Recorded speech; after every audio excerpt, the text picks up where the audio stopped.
Simply because she was black and chose to remain silent out of contempt for the lies being told, Alexis Monroe became the target of a brutal punch from Officer Brent Lasker. Right in the middle of a courtroom, he lunged like a predator, fist clenched tight, and drove it straight into her left cheek, blood splattering onto the collar of her vest. He smirked, without a trace of regret, as if the law existed only to serve men like him. But just seconds later, the entire room froze. Alexis was, in fact, the deputy director of federal oversight. That one punch from the guilty hand sealed the end of his fate. What punishment fits the man who believed he had the right to crush others simply because he thought they'd stay silent forever? Watch until the end to find out. The courtroom was packed, bodies crammed into every bench, breaths held tighter than the ties around the witnesses' necks. Murmurs rose and fell like the twitch of nerves before an earthquake. But in the very back row, where the air was thinner and the attention non-existent, sat a woman no one seemed to see. Her skin, a deep matte brown, held its kind of gravity. The gray suit she wore didn't shine, didn't demand light, but drank it. Her posture was composed, hair pinned into a tight, unmoving bun. She didn't speak, didn't shift, didn't even blink too often, but her pen moved constantly, writing in long strokes across the legal pad on her lap. Not a whisper came from her, not a cough, not even the rustle of her sleeves. Yet something about her pulled attention like a tide. Brent Lasker, the white police officer testifying on the stand, caught her gaze once, then again, then a third time, with his brows knit and his lips pulling into something between confusion and suspicion. She wasn't taking pictures, wasn't typing, wasn't shaking her head, but her eyes didn't move from him. Not when he leaned into the microphone, not when he tried to clarify a timeline, not even when he shifted his weight like his own spine was trying to back away from what he was saying. Her gaze wasn't loud. It didn't scream. It simply sat, perched at the base of his conscience like a weight waiting to be acknowledged. Brant leaned slightly toward the officer seated next to him and muttered under his breath, jaw tight, "What the hell is with that look? Like she's auditing me or something. I hate it." He didn't lower his voice enough. It wasn't meant for anyone beyond his shoulder to hear, but the tone carried, the kind of whisper that stinks louder than a shout. The woman didn't respond. Her eyes didn't narrow, didn't shift. She flipped a page with the tip of a manicured finger and resumed her note-taking. Red ink. Not black, not blue. She circled a phrase Brent had just said, something about the suspect exiting the building with open palms, and drew a clean line beneath it. Then she drew another line beneath an earlier statement that the same suspect had been holding something Brent couldn't quite identify. No expression crossed her face, but the pen hesitated just long enough to signal a judgment had been made. Brent coughed once, adjusted his collar, tried to face the defense lawyer again, but his focus lagged. As I said, the suspect exited the premises and failed to comply when ordered to halt. Hands were visible, and he paused, frowned, recalculated, and appeared to be empty. The second hesitation lasted a beat too long. He blinked rapidly. Somewhere behind him, someone clicked a pen, slow and steady, like the tick of a metronome measuring his unraveling. The woman at the back kept writing. She didn't glance around the room. She didn't react to the whispered speculation now trickling through the seated crowd. She was not a journalist, not a grieving family member, not legal counsel, not listed on any docket. She had no badge visible, no nameplate, no folder that bore a seal or a symbol. But she had something more potent, presence, the kind that made people straighten their backs without knowing why, the kind that made Brent stop mid-sentence again, voice caught in the back of his throat, before stammering out an adjusted timeline. From her seat in the shadows, she saw what others missed.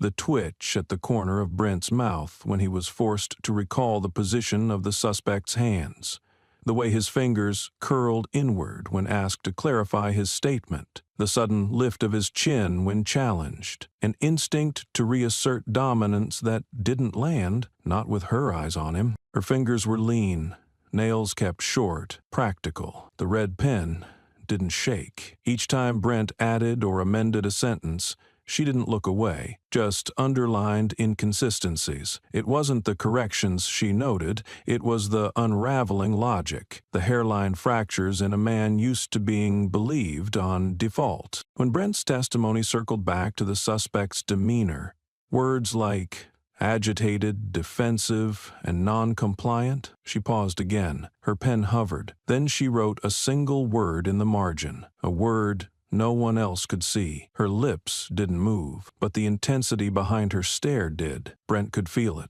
like sweat beading just beneath his shirt. Something off about her, he muttered again to the colleague beside him.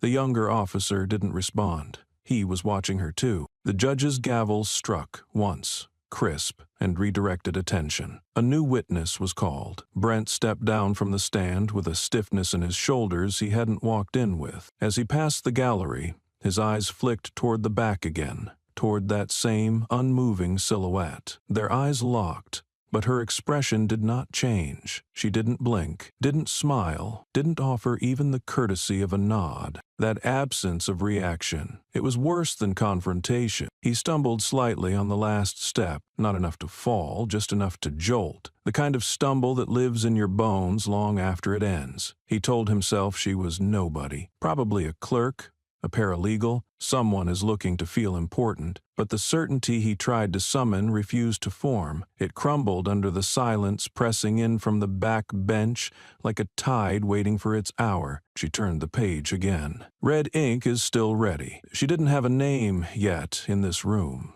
but her presence had already drawn blood, and she wasn't done. The air hadn't moved since Brent stepped down from the stand, but it felt heavier now, as though the space he had occupied left behind a residue, a nervous imprint that clung to the air. The judge called for a recess, but before the hum of conversation could rise, the quiet woman in the back row finally stood. There was no dramatic flourish, no sound of heels clicking like punctuation, only the gentle rustle of her papers sliding into her briefcase. The gallery shifted slightly as she made her way forward, not because they recognized her, but because something about her stride suggested she was not there to ask permission. She arrived at the counsel's table like a gust slipping through a cracked door, uninvited, inevitable. The lead attorney glanced at her, nodded once, and stepped aside. The judge narrowed his eyes. He began, uncertain. She gave a crisp, formal nod, then turned to the witness stand where Brent now sat, summoned again for cross-examination. Her voice, when it came, was soft but sharpened to a razor's edge. "I have only one question, Your Honor. A single point of clarification." Permission was granted, with a hesitant nod, the judge's gavel tapping like a finger against glass about to break. Brent shifted in the witness chair, his body stiffer now, coiled tighter than the tie he'd adjusted 3 times in the last minute. Alexis faced him directly. "You testified," she began, her tone even, deliberate, "that the suspect exited the premises with hands visible, correct?" Brent gave a quick nod, eager to reassert control. "Yes, both hands were visible." Her head tilted ever so slightly. "Visible," she repeated, her voice drawing out the word as though stretching it to test its tensile strength. "And were the suspect's hands empty?" A flicker, almost imperceptible, moved across Brent's face. "Yes," he said, "they were empty." Her eyes didn't leave him. Her voice stayed flat, almost clinical. "Then perhaps you can clarify for the court," she said, lifting a single sheet from the folder she carried, "what object you were referring to when you stated, in your initial deposition, that the suspect had something metallic in their grip." A beat. Silence lanced through the courtroom like ice water. Brent blinked. His mouth opened, but no words emerged. A shallow inhale. A clumsy start. I didn't. He tried to gather himself, but each syllable stumbled like a drunk man groping for a railing that wasn't there. "That detail, it may have been misspoken. Stressful situation, things happen fast." Alexis didn't move. Her hands were still, her face unreadable. Her voice dropped, not in volume, but in temperature. "So you admit that you either misremembered or fabricated the presence of an object that could imply a threat?" Brent flushed red. "No, I'm not saying that. I mean, I said the hands were empty, but At the time, she cut in, not loudly, but with the precision of a scalpel through gauze. Mr. Lasker, if you cannot state with certainty what the suspect was holding or not holding, how can we trust the accuracy of the rest of your testimony, which hinges on that very perception? The question, though phrased as an inquiry, landed like an accusation carved from marble. The judge leaned forward, about to interrupt, but paused as Alexis continued, each word a calculated incision. The entire narrative of threat, she said, eyes locked on Brent, is built upon your assertion of danger. That assertion is now in conflict with your sworn statements. The silence that followed wasn't hollow. It was taut, humming like wire strung too tight. Brent's jaw clenched. His eyes darted toward the other officers in the room, but no one met his gaze. Alone in his seat, under the full weight of that single question, he looked like a man slowly realizing he had handed someone else the matches before stepping into a room soaked in gasoline. He tried to smile. It came out crooked. You're twisting this. I was there. You weren't. I saw it firsthand. His voice cracked at the edge, desperate for confirmation from the room. It didn't come. Alexis's face remained unyielding. Which version of what you saw? She asked. The words, simple as they were, landed with the weight of a gavel. Brent's eyes narrowed. A flicker of something meaner rose from his chest. Resentment, bruised ego, maybe something darker. You think you're clever, don't you?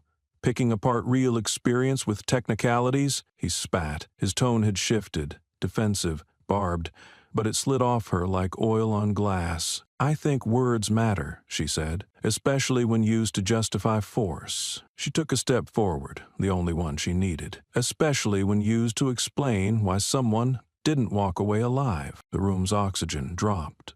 Even the judge didn't speak. Brant leaned back, but the chair didn't offer comfort. His hands, once steady, now fidgeted. Wedding band turning, fingers twitching against the armrest. He was unraveling in real time. Alexis turned to the bench. No further questions, she said, and her voice now held a different weight, like a file finally sealed, like a switch being flipped. She didn't glare.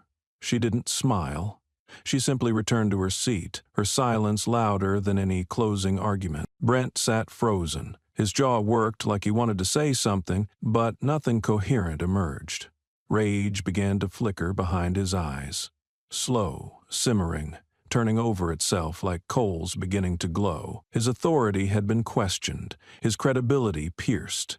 And worst of all, he didn't know who, because to him, she still had no name. The courtroom, once buzzing with the quiet tension of whispered disbelief, now held its breath. Alexis had returned to her seat, but the reverberation of her words still hung in the air like smoke after a controlled burn. Brent sat on the witness stand with his jaw clenched and fists balled, a man unaccustomed to being cornered. His stare hadn't left her since she dismantled his testimony, word by word, like a surgeon stripping flesh from bone. And yet, she hadn't raised her voice. She hadn't called him a liar. She hadn't even spoken for more than a minute. That's what made it worse. The restraint, the clinical calm, the quiet authority that sliced without shouting. It was a silence he couldn't punch through with rhetoric or rank, and it was killing him. He stood. There was no call from the judge.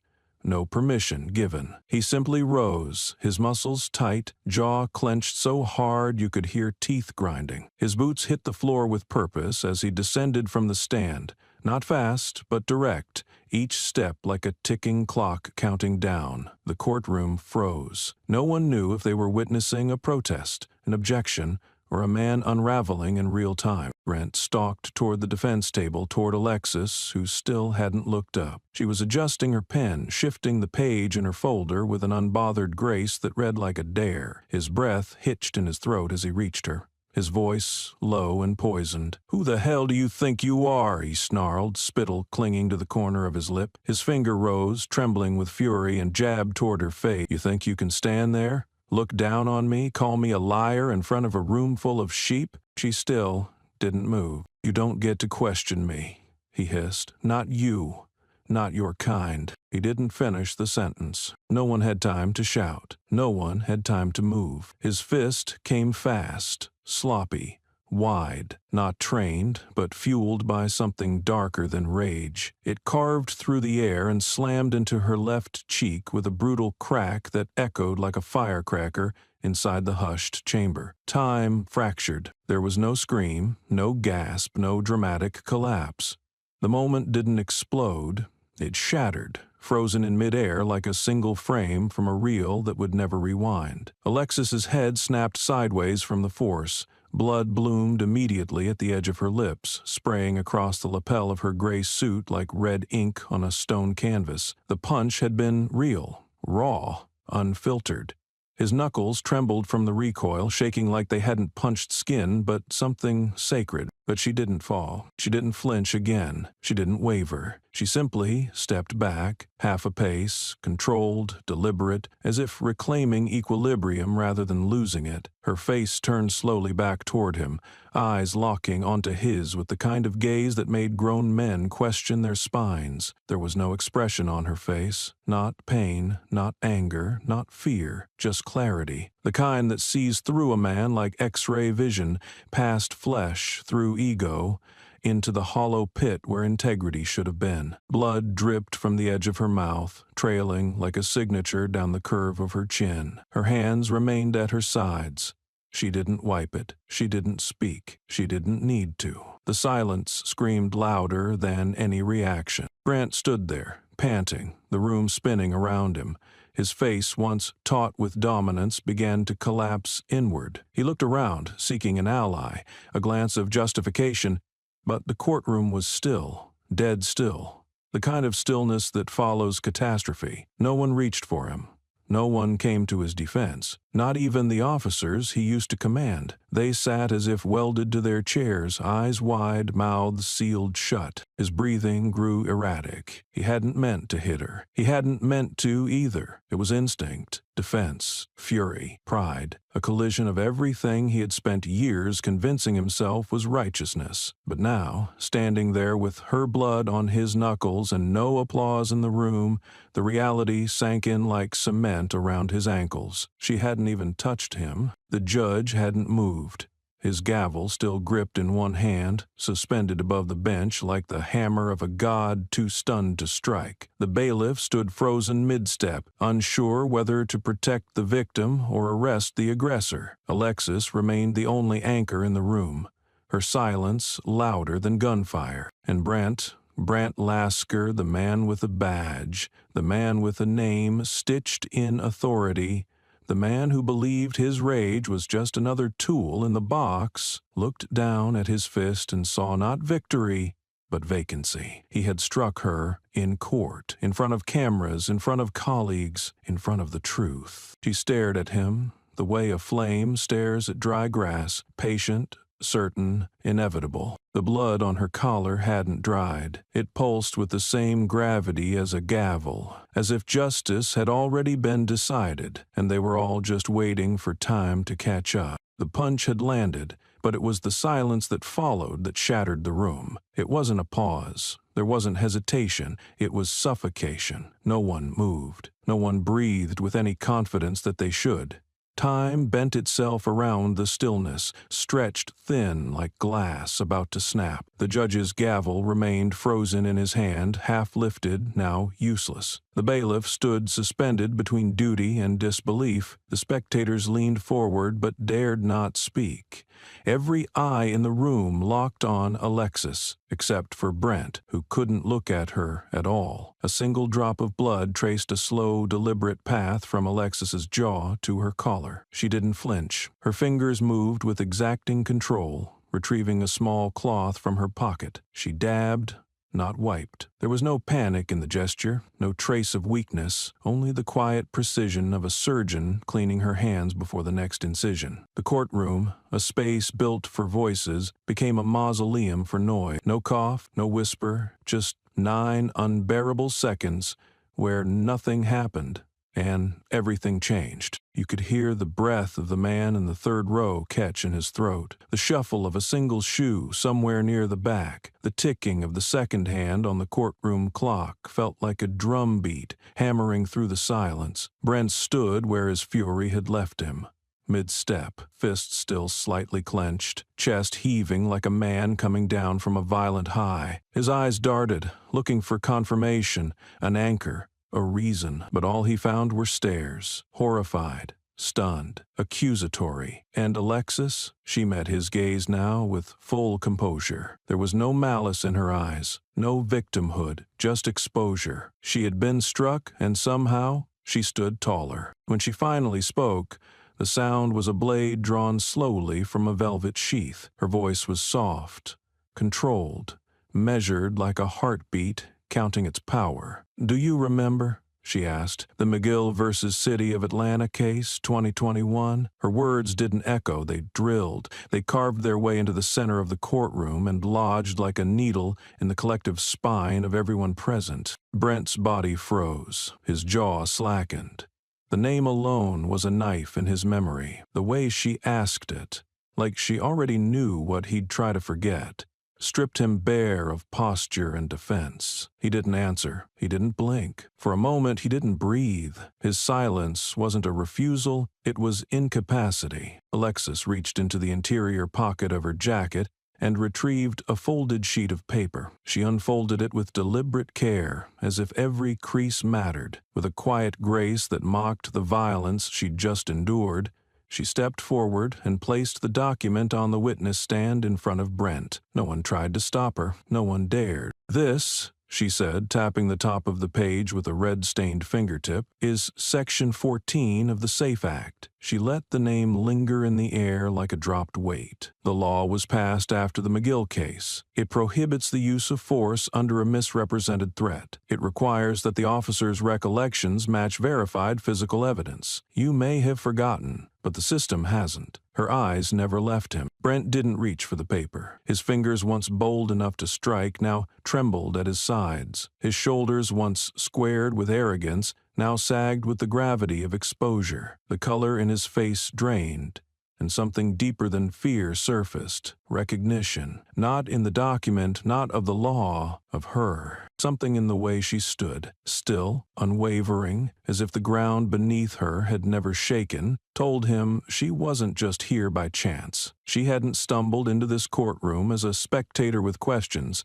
She was the question. She was the answer. She was the reckoning. The judge, regaining control of his faculties, finally lowered the gavel onto the bench. The sound it made cracked through the thick air like a thunderclap, but it didn't break the silence so much as confirm its end. Murmurs began to rise.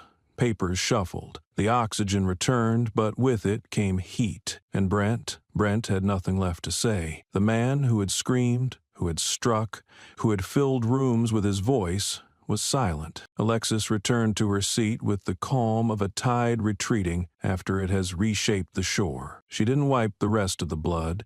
She let it stay. A declaration, not a wound. As she sat, her eyes scanned the room again. The looks she received now weren't of curiosity. They were of understanding, the kind of understanding that doesn't require titles or announcements or resumes. They saw her now, not for what she wore or where she sat, but for the force she carried in her silence. 9 seconds, that's all it had been. But in those 9 seconds, the story shifted. The scales tipped, and no one watching would ever forget what happened when a fist met a woman who refused to fall. The silence still echoed in the courtroom like a ghost refusing to leave. Brent hadn't moved. Not a twitch, not a breath with direction. His chest rose and fell, but not from composure. He was drowning in full view, clawing for dignity in air that no longer respected him. Alexis remained seated, her hands folded, her expression unreadable, but no longer hidden. The blood on her collar had dried now,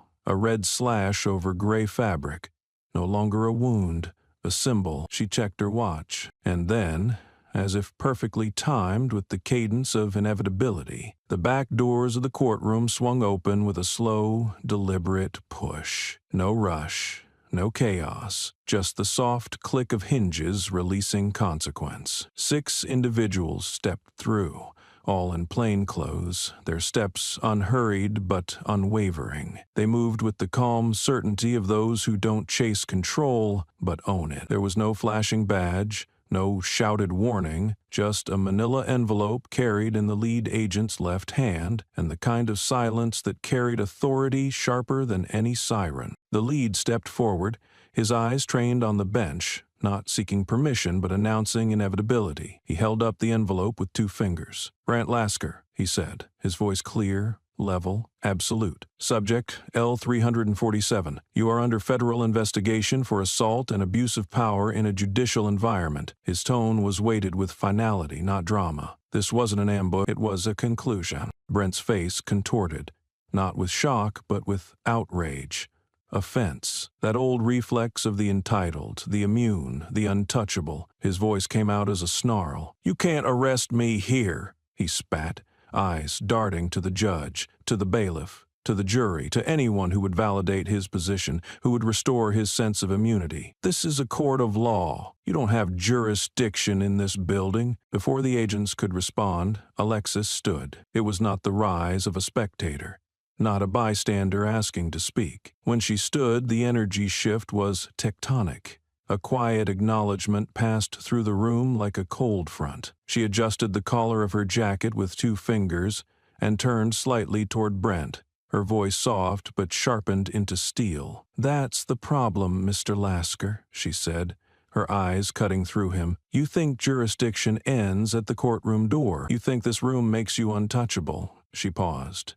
"It doesn't." He took a step back, not because he was ordered to, but because her presence was no longer a question mark. She was no longer the quiet woman in the back row, no longer the silent threat. She stood now with her shoulders squared, the mask of anonymity discarded. She hadn't changed outfits.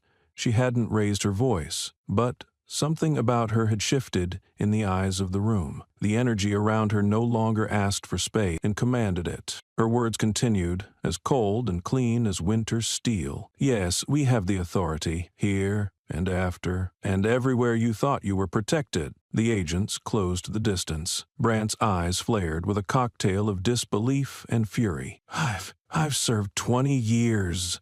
He began, but no one was listening. His tenure didn't shield him. His badge, his history, his arrogance, they were now irrelevant. History doesn't stop consequences.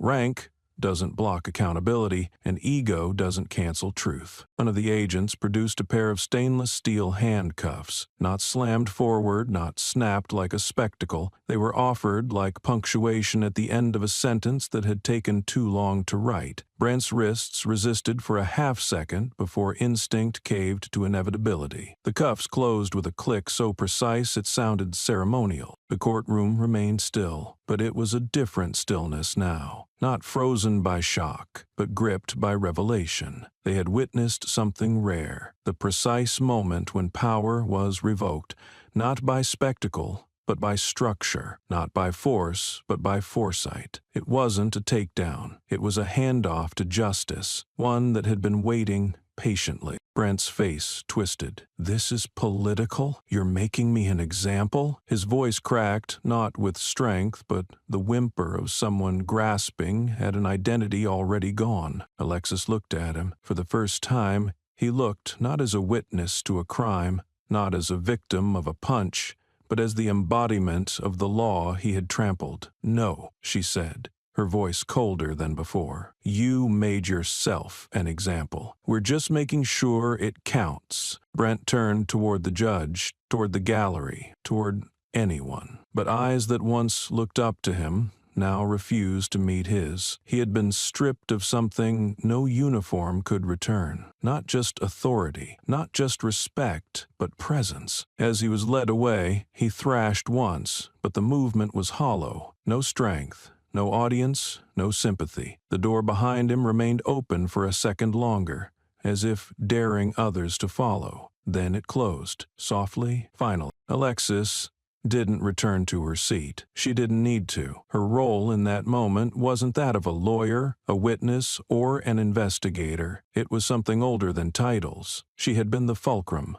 the turn of the key, the calm force behind the fall. The room understood that now, and though no verdict had been spoken aloud, judgment had already arrived. The courtroom hadn't exhaled yet. Brandt's absence still hovered like a trace gas, bitter and thick, something unspoken clinging to the walls. The door behind him had closed, but the story hadn't. It was just beginning to bleed. The agents did not leave after escorting him out. They remained. One of them stepped forward, quiet but methodical, setting a government-issued laptop on the evidence table with the solemnity of a priest preparing for confession. No unnecessary movements, no drama, just the clicking of keys and the slow hum of a secure connection tunneling into the system. It was not a search, it was an unveiling. A few keystrokes and the screen flooded with case numbers. Names, timestamps, complaint logs, footage markers. The room shifted again, not with surprise but with gravity. These weren't speculative files. These weren't rumors. They were records. Official, sealed, archived in systems not made for public consumption, until now. The agent tilted the screen slightly, projecting the feed onto the courtroom monitor. No narration was needed. The documents spoke for themselves. A complaint dated 3 years back.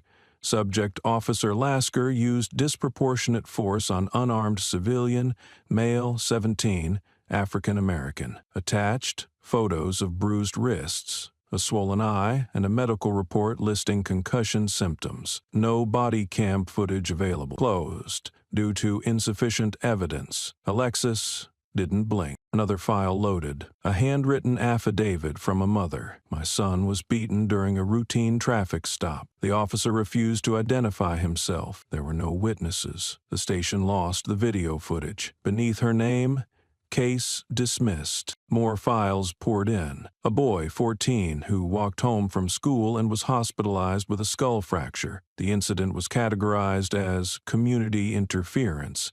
His name never made the news. But now, his file did, and with it came the faces.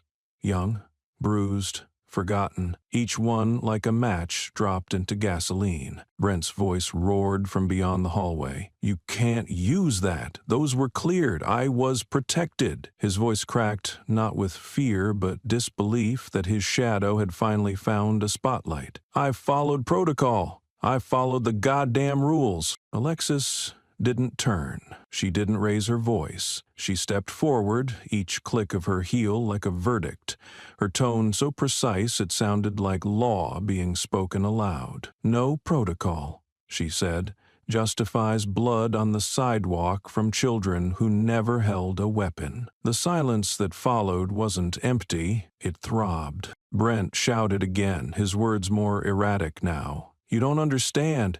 We were told to control the situation. We were trained to—" His voice faltered as if it realized mid-sentence it was confessing rather than defending. She faced the monitor, gestured to one highlighted name, then another. 3 complaints in 8 months, all filed by black victims, all dismissed. Her hand didn't tremble. Statistically improbable, legally indefensible. Brent's breathing was now audible from the hall. Heavy, ragged, feral. His authority had unraveled thread by thread, and now the whole garment lay in shreds, exposed under courtroom lighting that felt less fluorescent and more surgical. The agent scrolled to the last item, a deposition marked classified. It showed internal correspondence between supervisors, one referring to Brent as a manageable risk, another noting his aggressive enforcement style but adding he produces numbers. That line hung in the air like smoke from a gun that had fired years ago. Brent's voice collapsed into a howl. "I did what I was told.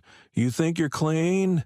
You think you're better?" He was no longer speaking to anyone. He was shouting at ghosts, in memory, at himself. Alexis stepped to the center of the room, not to address the judge, not to address the jury, but because the center is where balance is restored. "Justice," she said, her voice low, sharp, final, "does not live in silence. It lives in the records we bury." Her words didn't echo. They embedded, and Brent, wherever he was in that building, finally fell silent. The room still burned with the heat of unveiled truths. Files lay open like wounds, their content raw, irrefutable. The screen behind Alexis flickered softly, illuminating the space not with light, but with reckoning. Brent had stopped shouting. Somewhere beyond the threshold of the courtroom doors, he had retreated into a silence that wasn't surrender, but collapse. What remained in the room wasn't chaos nor confusion, cold, total, the kind that shifts tectonic plates under the feet of institutions. Then came the voice, neutral, precise, wielding language like a blade sharpened on protocol. "For the record," the lead agent said, stepping toward the bench, "we'd like to formally introduce the individual who initiated this investigation, oversaw its progression, and authorized federal presence in this courtroom today." He didn't need to raise his tone. The air carried every syllable. "Deputy Director of Federal Enforcement Systems Oversight." He paused. "Alexis Monroe." The name did not explode. It detonated in silence. Brent's face reappeared in the doorway, half-shadowed, caught mid-motion like a man yanked backward by a chain of disbelief. "No," he muttered, voice thinner than before. "No, that's not—" His sentence broke like a cracked bone. He stepped back instinctively, as if the words themselves had become a physical force. "You're lying." But no one confirmed.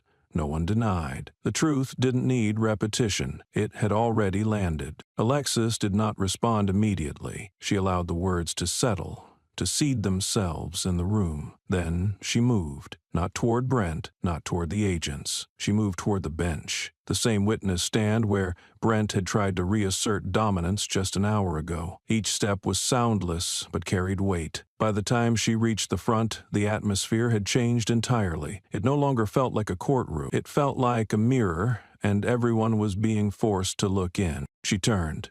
Her eyes passed over the room. Her voice came low, tempered steel. "I arrived today under directive," she said, "to assess the climate of judicial integrity in local law enforcement proceedings. I did not expect to be struck across the face by an officer who once pledged allegiance to the same Constitution I swore to uphold." Her tone didn't rise. There was no performance in it, only the kind of truth that makes defense irrelevant. She let that sit. The silence afterward was not just respect, it was recalibration. Brent tried to speak again, voice desperate, acidic. "You set me up. You baited me." His words lacked the edge he once wielded. Now they stumbled like drunken accusations, thrown against a wall that wouldn't echo back. Alexis faced him, gaze level, expression unreadable. "I didn't bait you," she said. "I gave you the floor. You buried yourself." Someone stood in the gallery, then another. No applause, no exclamations. They stood slowly, solemnly,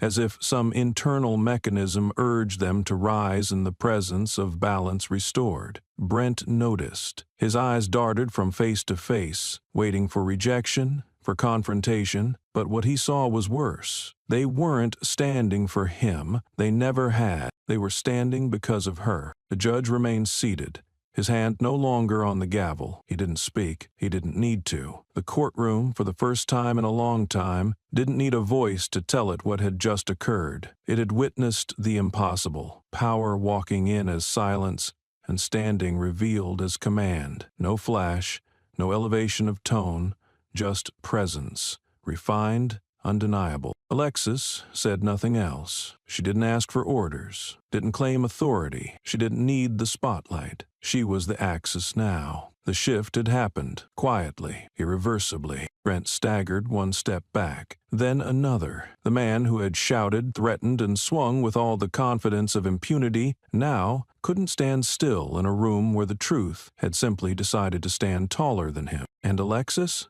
She simply turned and walked back to her place. No one dared call it a seat anymore. It was no longer the place where a stranger had once observed. It was where accountability had watched everything unfold and waited for the right moment to speak. He stood there, caged in cuffs, not by force, but by inevitability. The steel wrapped around Brent's wrists didn't bite, they simply declared. The man who once walked courtrooms with the swagger of untouchability now had nowhere to rest his hands but behind his back, as though the past itself had finally pulled his arms into submission. The chain between the cuffs rattled slightly, a small metallic reminder that the hierarchy had reversed, not with fire or fury, but with order. Measured, surgical, brutal in its precision, Alexis approached. She didn't stride like a victor. She didn't float like a ghost. She moved like someone who knew this moment had been waiting for her longer than she had for it. Her eyes didn't touch his face. They stayed on his chest, on the object pinned above his heart, the one thing still pretending to hold value. Her hand rose. No hesitation, no dramatics, just fingers meeting the edge of his nameplate. Brant flinched, not from pain, but from the collapse. The sound of the metal badge being unpinned wasn't loud, but it echoed louder than any gavel ever had. She held it for a second, between finger and thumb, not to flaunt, not to humiliate, but to mark the moment. Then she turned, arm extended, and handed the badge to the lead agent beside her. Her voice didn't rise. "From this moment forward," she said calmly, "this holds no value." Brent's mouth contorted, straining for words that could salvage his identity. His voice cracked under the weight of exposed impotence. "You think this means anything?" He spat, more venom than substance. "You think I won't fight this? I'll sue. I'll take every one of you down. I've got rights." Alexis turned toward him, finally lifting her gaze to his face. Her stare didn't wound, it finalized. Her tone, cold as judgment rendered in ink. "Rights? You have," she replied. "Trust?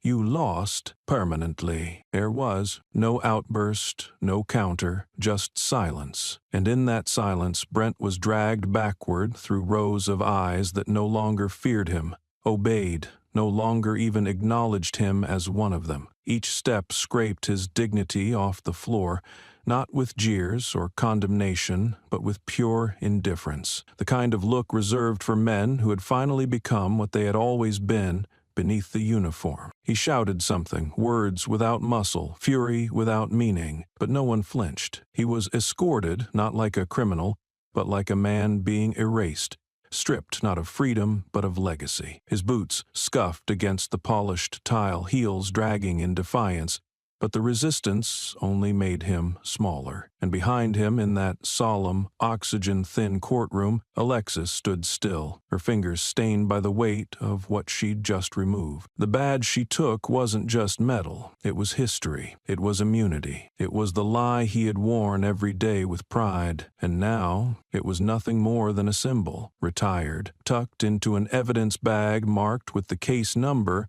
that would never be forgotten. The badge had fallen, but her voice was only just beginning to rise. As Alexis stepped out of the courtroom and into the solemn corridors of Capitol Hill, the tension did not ease, it merely evolved. Gone was the oak-paneled theater of justice built for spectacle. In its place stood the grand stage of national scrutiny, a place where every sentence she spoke would be dissected, weaponized, and broadcast to a nation looking for something to believe in. And as she took her seat before the congressional committee, she wasn't just a witness anymore. She was the embodiment of a reckoning. She sat at the center of the semicircular hearing chamber, the rows of lawmakers in front of her carefully arrayed like chess pieces behind microphones and nameplates. They watched her with clinical attention, most hiding their reactions beneath layers of practiced neutrality. Behind her, cameras captured every blink, every pause, every controlled breath. The screen above flickered,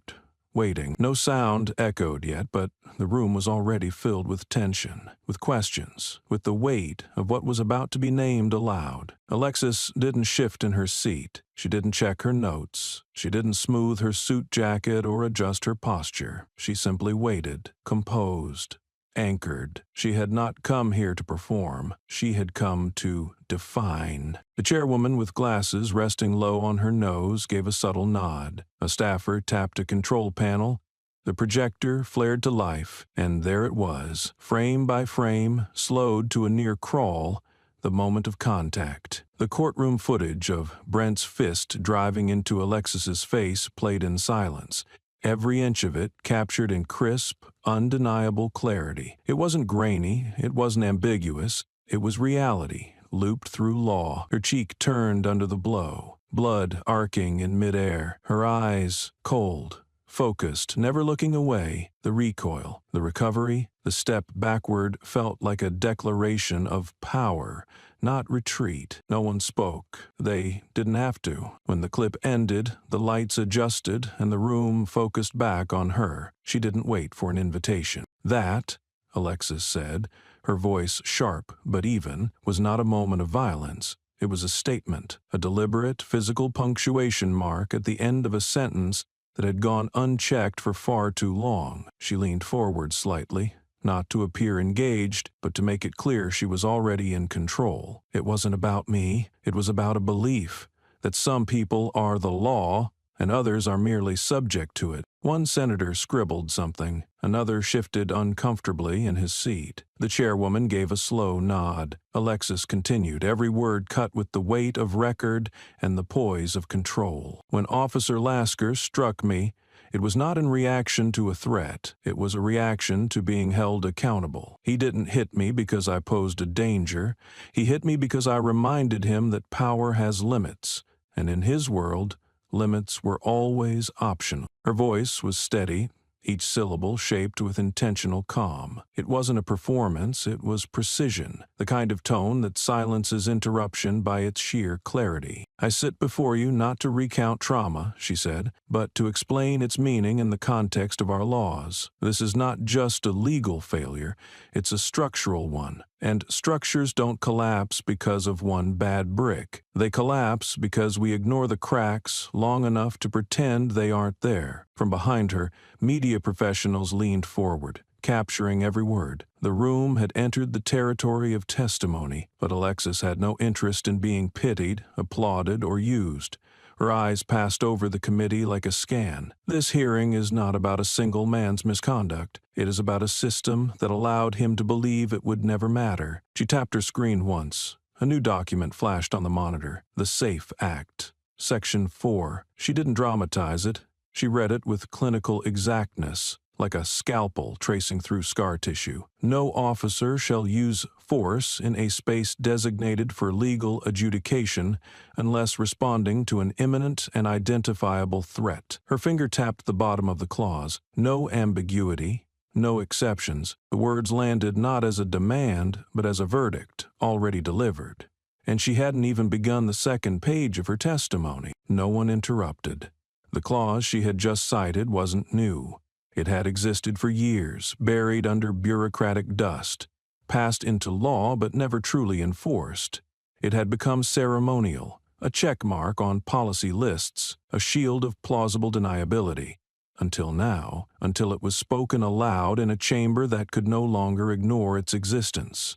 Alexis let the weight of the clause fill the room, not as a suggestion, but as an indictment, not of Brent alone, but of every office, department, and administration that had treated accountability as optional. A senator in the second row, a man who had built his reputation on law and order, leaned into his mic, his tone measured but tinged with defensiveness. "Deputy Director Monroe," he began, "do you believe that this incident, while regrettable, should shape federal precedent? Should we build policy on the behavior of one officer?" Alexis turned her head slowly toward him. Her reply came with no edge, no retaliation, just surgical clarity. "We are not building policy on one officer," she said. "We are exposing the architecture that produced him." The room shifted. She didn't raise her voice. She didn't change her rhythm, but her words peeled back the practiced stoicism of the chamber like layers of varnish stripped from an old wall. Officer Lasker is not an anomaly. He is a consequence of lax review systems, of blind loyalty structures, of decades of tolerance dressed up as protocol. And this, she pointed gently to the frozen image of the punch on the monitor, is what happens when enforcement is allowed to mutate into impunity. A few senators murmured, not disagreement, uncertainty. She had taken their carefully framed narrative and rewritten it in real time. One senator, younger, leaned in. "What would you suggest we do next?" Alexis did not flinch. She was ready for the question before it formed. "Mandate full application of the SAFE Act," she said. "Fund federal monitors for court-based enforcement encounters. Establish an independent data registry for excessive force incidents occurring on judicial premises." She paused only briefly, then added, "And begin with Lasker's case as a public benchmark, not as revenge, but as clarity." The words "public benchmark" landed with intention. This wasn't about spectacle. It was about memory, about ensuring the next officer who entered a courtroom understood what would no longer be tolerated. A more conservative senator raised a brow. "And what about morale in the enforcement community? Are we risking a chilling effect?" Her reply was instant. "If accountability chills misconduct, let it freeze." Silence. That was the moment. Cameras didn't pan dramatically. No gasps echoed through the chamber. But something internal shifted. An alignment. A reckoning. Alexis wasn't asking to be believed. She had brought receipts. She had spoken in code, only law understood, yet somehow she was now the only voice in the room, speaking plainly. Behind her, news editors clipped her sentences as fast as they fell. Networks were already queuing up sound bites. Hashtags would follow. But none of that mattered to her. She hadn't come for headlines. She'd come for the record. And it was recording. The tempo of the hearing had changed. No longer a volley of posturing or scripted questions. The chamber now moved to the rhythm of Alexis's cadence. The senators leaned in, not just physically but ideologically, slowly recalibrating their stance with each answer she gave, each fact she delivered, each phrase that sliced through ambiguity like light through smoke. They weren't being persuaded, they were being aligned. Alexis activated her screen again. The monitor shifted to a series of heat maps and complaint frequency charts. Color-coded, clinical, undeniable. "What we're seeing," she said, gesturing calmly, "is not anecdotal. These are statistically significant concentrations of misconduct involving officers within courthouse environments over the past 10 years. 32% of these incidents involved the same 15 precincts, the same oversight gaps, the same excuses." She didn't call it a pattern. She let the data speak its own indictment. "And still," she added, her tone never rising, "no formal disciplinary trend exists.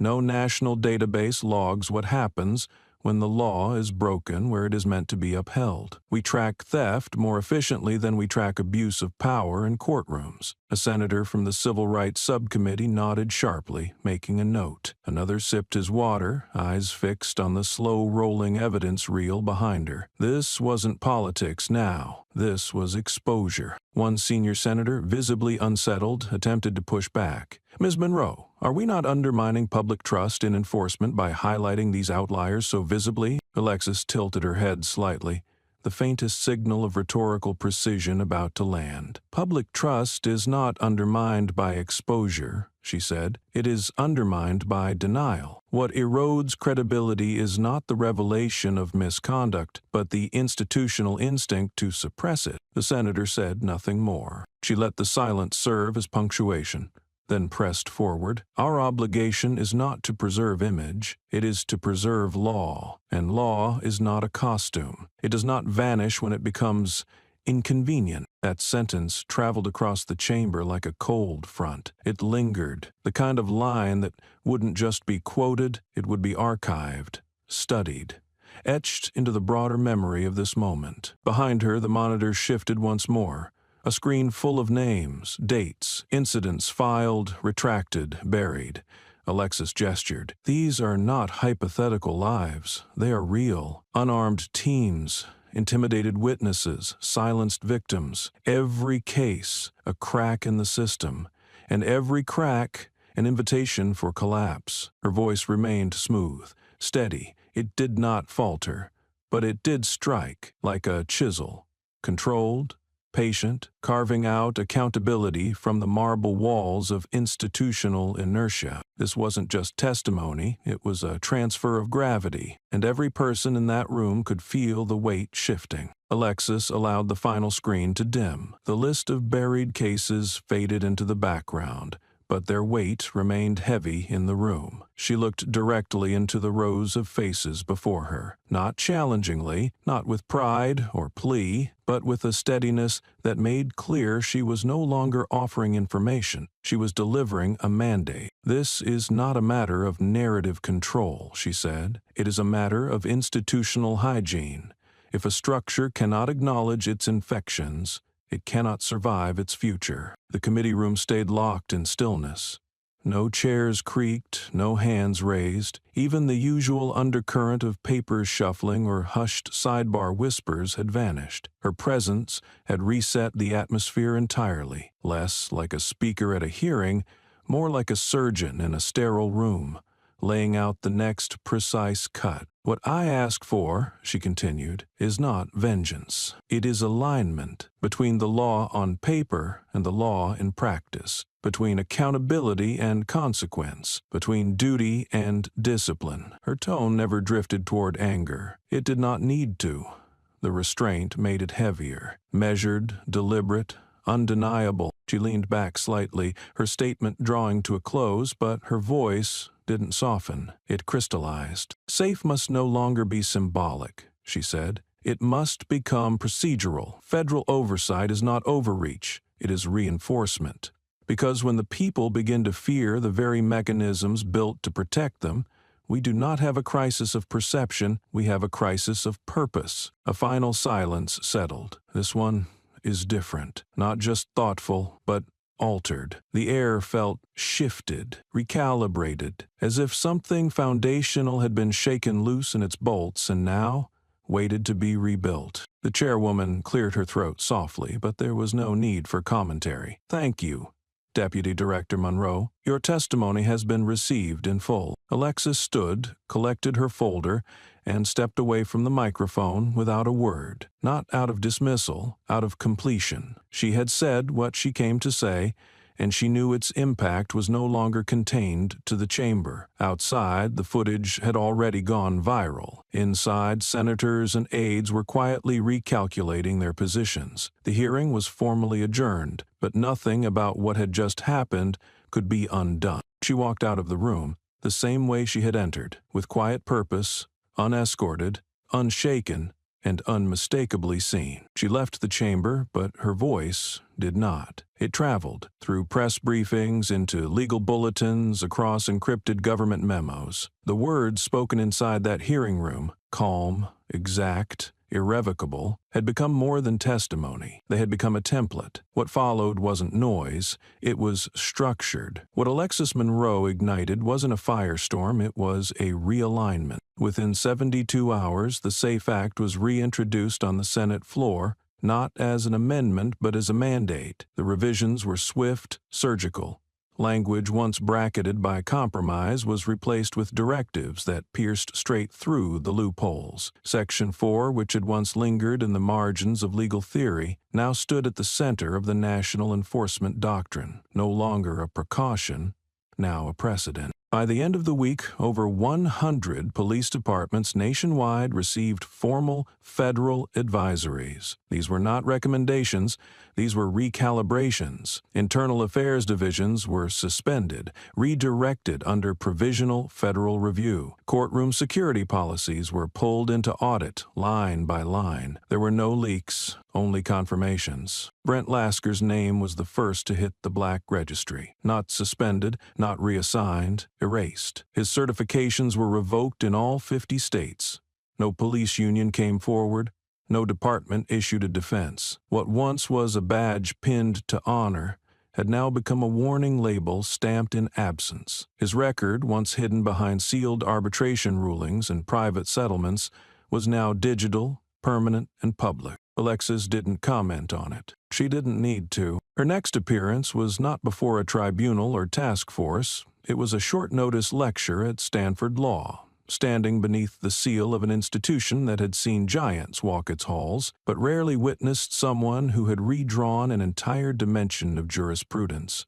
With a single phrase, "If accountability chills misconduct, let it free," she stepped onto the podium, not as a figurehead, not as a celebrity of reform, but as something rarer, a leader who had already declined the pedestal. Her notes were minimal, her message distilled. "I did not come here," she began, "to dismantle law enforcement. I came to remind us all that justice was never meant to be inherited, like privilege. It was meant to be earned repeatedly, through conduct, through clarity, through consequence." There was no applause, not yet. The room was silent, in the way a courtroom had once been, absorbing, bracing. "Public trust," she continued, "is not a byproduct of loyalty to a badge. It is the direct result of a system's willingness to apply the same law to those who enforce it. If that principle offends your notion of order, then your notion of order was never built to include everyone." Her voice remained level, not accusatory, but unwavering. She wasn't speaking from rage, she was speaking from architecture. "A badge does not make you right," she said.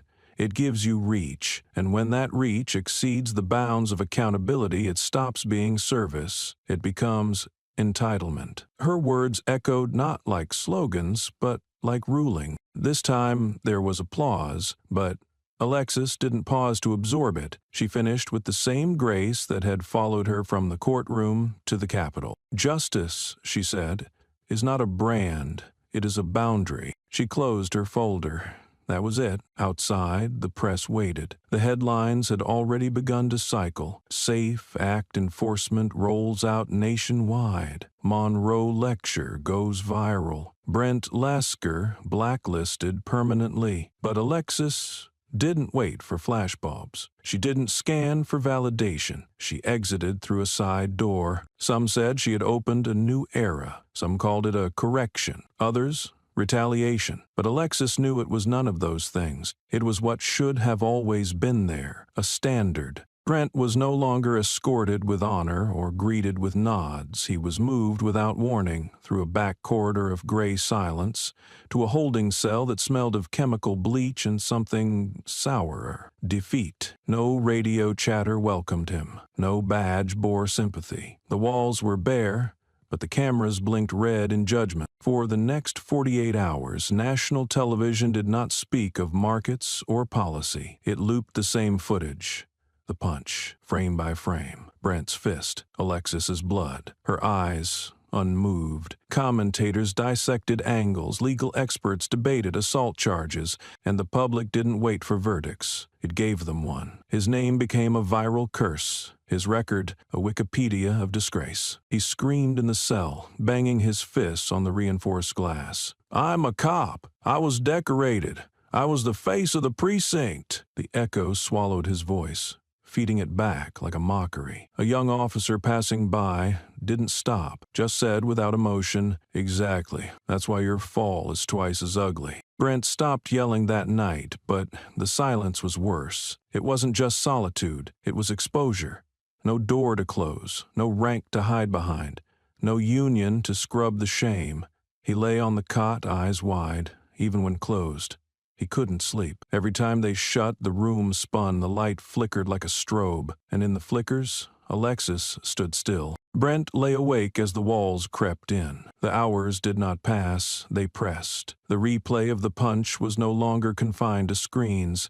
It lived in the back of his eyelids, in the pulse in his temple, in the weight of his breath. Shame did not scream, it whispered, over and over. His name, once chanted at precinct ceremonies, was now a curse muttered under breath by janitors. Even silence had turned against him. He scratched at the cold metal bunk with his nails, drawing lines that meant nothing, lines that, in his feverish guilt, became tally marks for every life he'd broken, every lie he'd tucked inside a badge, Every laugh he shared with men who thought bruises were discipline. He mumbled to himself now, fragments of procedure, policies, statements he once recited with pride, now crumbling between clenched teeth. The food tray was untouched. He no longer recognized taste. His stomach twisted not from hunger, but from the acid of knowing that justice, the very system he thought he owned, had chosen someone else to wear its name, someone quiet, someone who bled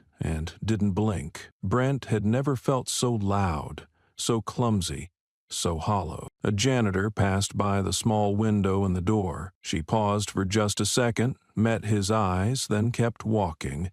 That pause burned. It wasn't pity, it was a memory. She remembered who he was and chose to forget. That choice, repeated across a country he once believed feared him, weighed more than handcuffs. The nights inside the cell were not measured in hours, but in the flickering hum of overhead lights and the scraping sound of his breath echoing against walls that had witnessed better men crack. Brent sat on the cold concrete, back to the wall, knees drawn in like a child sheltering from a storm that wouldn't stop. He tried to remember procedure, tried to recite the rules he once taught rookies with confidence, but the words came out wrong, broken, incomplete. Like him, nothing about this silence was passive, it hunted. Across the country, his name was no longer associated with citations or service medals. Now it lived in headlines next to the words violence, abuse, and collapse. Online, clips of Alexis not flinching were set to music, slowed down, remixed, as emblems of quiet defiance. His rage had given her a platform and in doing so taken it away. The irony bit deep. A guard passed the door once more, this time with a clipboard. He didn't speak, didn't nod, just made a mark, turned and left. That mark, Brent knew, wasn't for good behavior or health. It was a record of existence. Nothing more. Like he was just another body to count, not a name to remember. That was new for Brent. He had always been someone. Now he wasn't even someone to forget. In the corner of the cell, the small metal sink dripped once every few minutes. It was the only sound not made by his mind, the only rhythm that didn't come from the panic building in his chest every time he thought of how many people had seen the footage, how many had replayed it, how many had memorized it. He caught his reflection in the brushed steel of the toilet lid. It looked warped, bent, barely human. The face staring back wasn't that of an officer. It wasn't even a man. It was a mask melting under the heat he could no longer pretend to ignore. He hated what he saw. Not because of guilt, he wasn't sure he had earned that word yet, but because it was a face nobody respected anymore, not even himself. By the end of his first week in isolation, Brent had memorized every crack on the wall. He began assigning names to them, names of those who had once looked up to him or looked away from him. He spoke to them in whispers, coaxing old loyalty from concrete. No voice ever replied. The cell had become a mirror too honest to turn away from. Each silence struck harder than a trial verdict. Each echo from his breath was a reminder that he no longer commanded fear, he merely lived with it. He had dreams, but they were not his own. They were borrowed from the eyes of those he once towered over. Blacks, kids, suspects, bodies. In these dreams, he was the one held down. In them, Alexis never flinched, never raised a hand. She only stared. That stare followed him into waking. It clung to the walls. It curved into the ceiling. It filled the toilet bowl every time he bent over it, vomiting from a sickness that had no diagnosis, just history. The sound of a radio crackling in the hallway made him jump. Once he had used that sound to signal control. Now it was a leash, a reminder that every privilege he'd clung to was now in someone else's hands, and no matter how loud he yelled, the static wouldn't answer back. His throat had grown raw from screaming in the beginning. Now he only muttered to shadows, to his reflection, to the rhythm of a justice system that no longer bent to his breath. One evening, a young officer delivering his tray let the hatch slam a second longer than necessary. It startled Brent. The officer didn't say a word, just looked at him, just for a moment, not with hatred, not with pity, with recognition. A recognition that said, "I know what you were, I know what you thought you'd always be, and now look at you." That glance did more damage than fists ever could. Brent stared at the tray of food. He didn't touch it. Instead, he dragged a single finger through the slop, then wiped it on the wall. It left a faint line. Then another, until the surface bore silent streaks like tally marks from a war he hadn't realized he'd lost. His hunger was gone, not from defiance but from decay. His identity was peeling off of him in layers, one regret at a time. He tried to write. He asked for paper. He was given a dull pencil and a form. He filled the margin with words. "I was decorated. I was loyal. I followed protocol." The words looked small, desperate, not like testimony but like confession and denial. He tore the page apart, not out of anger, but he couldn't stand the sight of how weak the truth looked when written in his hand. Nights were longer now, or maybe he was just counting more of them. Time didn't move forward in that cell. It stacked. It pressed against his ribs, filling the cracks in his thoughts. The walls seemed closer, not in measurement, but in judgment, as if they too had been watching all these years, and now they were finally allowed to speak. They didn't scream, they just closed in. The silence that filled Brent's cell wasn't new, but this morning it had shape. It walked in through the crack of the steel door, rode the wheels of the cart that brought him his breakfast, and perched on his shoulder as he chewed without tasting. When the guard handed him a slip of paper, unsigned, folded neatly, he didn't ask questions. He simply opened it. A scheduled video interview with a district-level civilian oversight board in Phoenix. Application: Administrative Advisor, Community Safety Division. Time: 2:00 p.m. His breath caught in his throat, not out of hope, but out of reflex. Some remnant part of him still believed titles could buy redemption. 2 hours later, he was seated in front of a camera, pale from the overhead lighting, his jumpsuit wrinkled at the collar. On the screen were 3 faces: a young Latino man with sharp glasses, an older white woman with a clipped tone, and a black woman in a navy blazer who said nothing as the others spoke. He noticed her first. Her stillness reminded him of something, someone, but not yet, not yet. The man asked about his experience. Brent recited protocol. Years served, commendations, no formal disciplinary action until recently. The woman interrupted before he could pivot. "You are aware this position would place you in contact with civilians during legal workshops?" He nodded. "And that we have full access to applicant history, including internal complaints?" He nodded again, slower. The man leaned forward. "Then help us understand this, Mr. Lasker. What exactly happened in that courtroom?" Brent's mouth twitched. "It was an unplanned incident," he said. "I was provoked." The words came out automatically, hollow, rehearsed. The older woman tilted her head. "Provoked?" Her tone didn't rise, didn't fall. It sliced. "By being asked a question under oath?" Brent shifted in his seat, the plastic chair creaking beneath him. "It was a tense moment," he offered. "Things escalated." "You escalated," the black woman said at last, eyes fixed on him. "Things, not things. You." He hesitated. Her voice wasn't loud, but it was surgical. It didn't accuse, it confirmed. The room on his end felt hotter. He adjusted the collar of his jumpsuit. "I've taken responsibility," he muttered. "I've paid the price. I'm just trying to move forward." The older woman tapped her stylus against a pad, once, twice, then slid a document on the screen. A summary of formal rejections from 3 prior agencies, all bearing the same red stamp. Denied. No deliberation, no further action. Brent blinked. Those weren't law enforcement roles.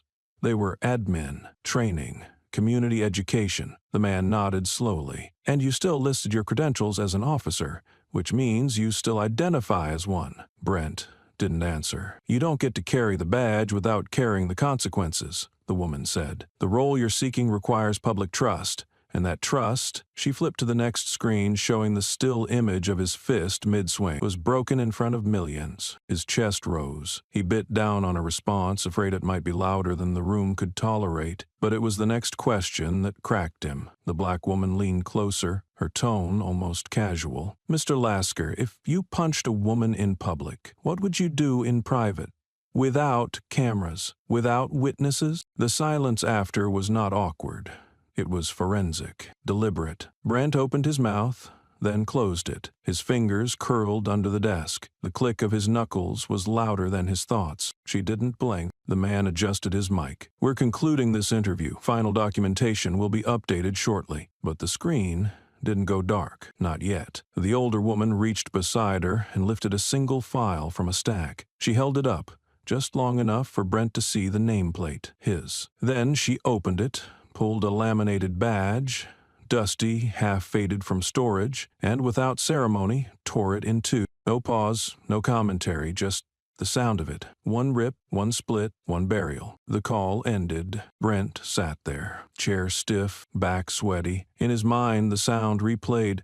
Not the question, not the denial, just the rip, like something holy had been undone, but not stolen, given up. Piece by piece, with every lie, every hand raised when none should have been, he touched the table, as if to steady himself, but it didn't help. The room was no longer a room, it was a verdict. The hallway outside Brent's holding unit seemed longer that day. He walked it in silence, escorted by no one, shadowed only by the growing weight of what wasn't coming back. Doors slid open automatically, but never for him. Each click a reminder that the systems he once embodied now moved without him. The digital infrastructure he used to access with a thumbprint had purged him like corrupted code. At every checkpoint, guards looked past him, spoke only when necessary, and never addressed him by rank. He wasn't Officer Lasker anymore. He wasn't even Brent. He was inmate 2941B. In the intake processing office, where outdated fluorescent lights buzzed overhead,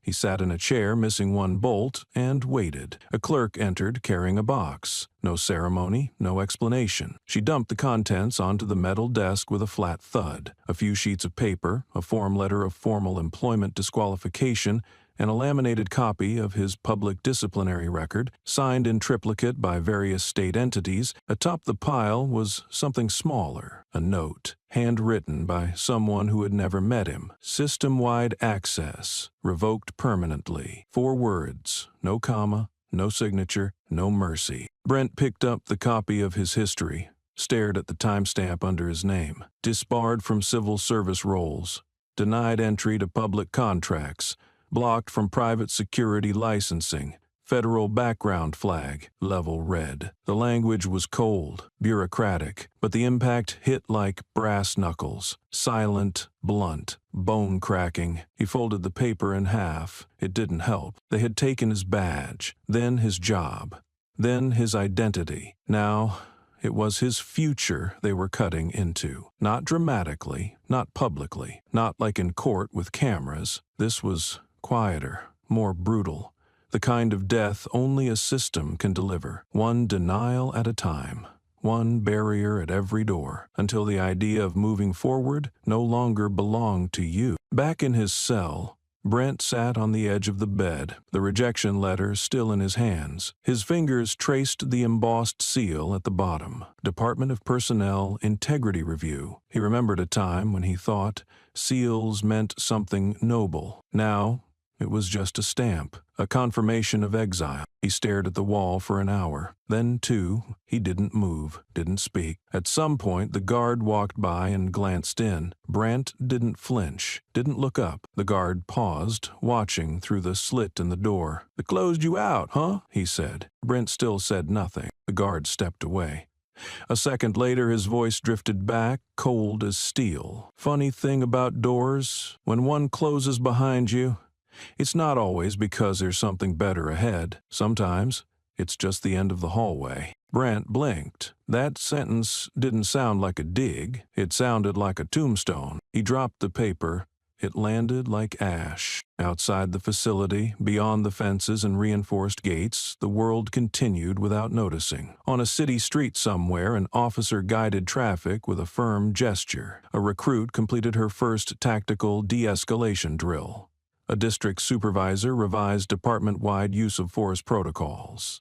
And far off, in a policy office flooded with afternoon light, Alexis Monroe reviewed amendments to SAFE Act compliance, her pen gliding across pages not with vengeance but with purpose. She did not speak his name.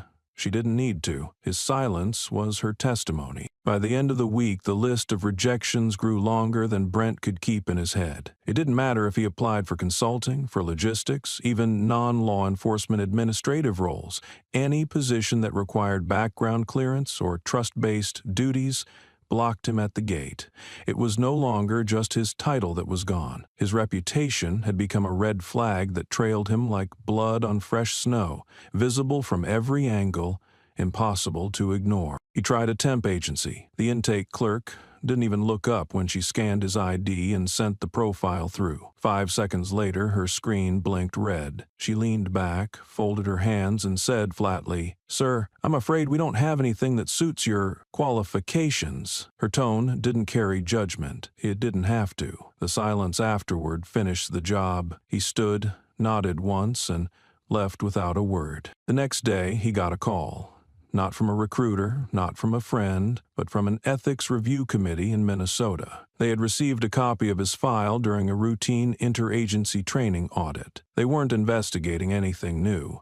They just wanted him to confirm that he understood his permanent disqualification status was recognized across state lines. He responded with a tired yes. The voice on the other end simply replied, "Good," then hung up. His disintegration wasn't loud. It didn't come with cuffs or shouting or cameras. It was the slow peeling away of what he used to be, layer by layer, until even he struggled to remember what had been underneath. The last straw came during a closed-door interview for a civilian support analyst role in a rural department that barely had internet access. It was the kind of desperate, low-level job he'd never have considered before. But now, desperation no longer asked for pride's permission. He flew out on his dime, walked into the office dressed in an ill-fitting borrowed suit, and sat across from a hiring board of 3. He had barely introduced himself when the lead investigator, an older woman with a file folder thick enough to choke a desk drawer,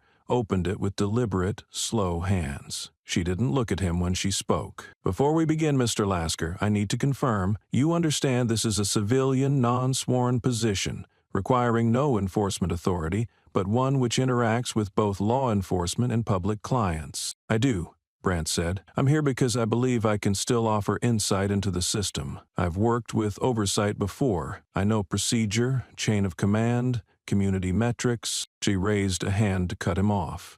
Then she turned to her colleague, a younger woman in her 30s, wearing a navy blouse and sharp, black-framed glasses. The younger woman leaned forward. Her voice was soft, but her eyes were surgical. "If you hit a woman in broad daylight, what would you do without daylight, without a policy, without the public watching?" The question didn't echo. It didn't need to. It burrowed. Brent stared. His face didn't move, but his throat tensed. He blinked twice, said nothing. That silence lasted 6 seconds. Then the chair legs behind the table scraped the floor as the elder investigator stood, turned her back, and pulled a thin plastic sleeve from a folder beside her. Inside it was a badge, not his old one, not the original, but a temporary clearance card he had submitted as part of the application. The woman opened the sleeve, took out the badge, held it in 2 hands, and tore it with a single twist of her wrists. The plastic cracked. Laminate split. The emblem, once clean, now fractured like a lie, is finally unable to hold weight. No words followed. She dropped the broken halves into a recycling bin by the door. "You can see yourself out," the younger woman said, and that was it. Not even enough drama to call it a rejection. Just a removal, a deletion from reality in real time. No tantrum, no fight, not even the dignity of protest. Brent walked out of that office with his shoulders squared but empty, not heavy from burden, just hollow from absence. He walked out, not because they forced him, but because there was simply no seat for him left to sit in. Outside, the sky was flat gray. A breeze kicked dust across the parking lot, and he watched it swirl without purpose. He turned on his phone, saw no new calls, no emails, no texts. Only a browser tab is still open on a government site, frozen on the phrase, "Access formally granted, permission now revoked." 2 weeks later, Brent received a packet in the mail with no return address. Inside was his final appeal, returned unopened, stamped in red. Case closed. ineligible for review. He held the envelope for a long time before opening it. Inside, his handwriting stared back at him like a ghost, desperate, measured, rehearsed. It didn't matter. The ink had dried on a future that would never be read. He didn't leave his apartment for 3 days after that. By the 4th morning, a knock came. Not loud, just persistent. When he opened the door, a courier handed him a clipboard. "You need to sign," the man said. Brent took the pen, scribbled something that no longer even resembled a name. The courier left without a word. Brent opened the envelope. It was a notice from a national law enforcement ethics consortium. They were sending out updated training modules to all academies. In the list of prohibited case studies was a familiar code, Incident 348 ATL, attached to a phrase in bold. Known example of institutional betrayal. There was no name, no image, but it didn't need one. Everyone who mattered knew, and everyone who didn't wouldn't have let him in anyway. That afternoon he sat down and opened his laptop. He typed into a search bar, "What jobs accept terminated law enforcement officers?" The results were bleak. Some offshore security firms, a handful of shady freelance private eyes, none of them paid enough to drown out what followed him. He tried to create a new resume. He got to the 2nd line before he stopped. What could he write? He had been someone. Then something. Then nothing. By evening, he closed the screen and opened the closet instead. At the back was the last physical piece of his former life, an old, polished leather belt with a tarnished brass buckle engraved with the initials BL. It had once been part of his dress uniform. He stared at it, touched the edge. For a second, he almost put it on. Then he stopped himself, not because it wouldn't fit, but because there was no uniform left for it to belong to. He walked to the kitchen, poured a glass of water, and set it down. It remained untouched. At exactly 9:47 p.m., he opened a document on his computer titled Personal Statement. He changed the title to Obsolete. He wrote 3 words, "I have nothing," then deleted them, then closed the document. At 10:03 p.m., he sat in the dark and didn't move, didn't cry, didn't blink, just sat. At 10:31 p.m., a neighbor turned on their hallway TV. Through the wall, Brent could hear a voice, firm, calm, unmistakable. Alexis Monroe. He couldn't make out every word, but he caught the cadence, the precision. She was giving another lecture, maybe a training module, maybe something live. Her voice wasn't bitter, it wasn't angry, it simply was, unshakable, unbending. His jaw tightened, not because he hated her, but because in her silence, she had done what no courtroom ever could. She had made the world keep watching long after the cameras left. By midnight, Brent stood at his window and looked at the streetlights below. No one recognized him anymore, but he knew one thing with perfect, cutting clarity. There would never be another badge. Not for him, not again, not ever. And behind every locked door he would face for the rest of his life, Alexis Monroe would not be standing in the way. She would be the door itself. She didn't take interviews, not once. Not even after the SAFE Act swept across the nation like wildfire, not when her name became a fixture in legal textbooks and civil rights conferences. Alexis Monroe said no to every primetime special, every morning news circuit, every glossy magazine eager to decorate her silence with their headline. When finally asked why, she gave only this: justice doesn't need a spokesperson. It needs to be present. The networks didn't like that. But the silence had more gravity than any soundbite could offer. And gravity, as they soon learned, didn't need permission to pull the world forward. Weeks passed, then months. The story lingered without her. Her name trended without a single word from her lips. She walked through court buildings, always alone, without entourage, without announcement, without armor. No cameras followed her, but everyone noticed. Then one night, the clip leaked. It wasn't an official interview. It wasn't broadcast. It had no production value, no cuts, no graphics, no music. Just her, seated in a plain chair, under soft light, alone. No makeup, no stylist, no narrative. A single book on the table, The Safe Act, its corners worn from use. Her hands rested on it. On one hand, people noticed that bore a faint scar near the knuckle, just enough to remember. The interviewer, unseen, asked, "Why won't you speak to the media?" Alexis didn't blink, because when justice becomes performance, it stops being justice. That was all she said. She sat still for a moment longer, then closed the book gently, like a librarian shelving history. The camera kept rolling, but she said nothing else. No smile, no dramatics, just presence, like a verdict handed down in silence. The clip went viral in under an hour. In a federal detention facility 2 states away, Brent saw it from his cell. It played on a muted hallway screen, one of dozens recycled on a loop. But even without sound, he knew. He knew the room. He recognized the stillness, the calm of someone who did not need to retaliate, because the truth already had been told. He punched the wall, then the glass. The crack ran jagged from top to bottom, spidering like the fracture line of his career, his past, his belief that power could overwrite consequence. His breath shortened. The rage wasn't at her. It was in the absence of her rage. She hadn't screamed.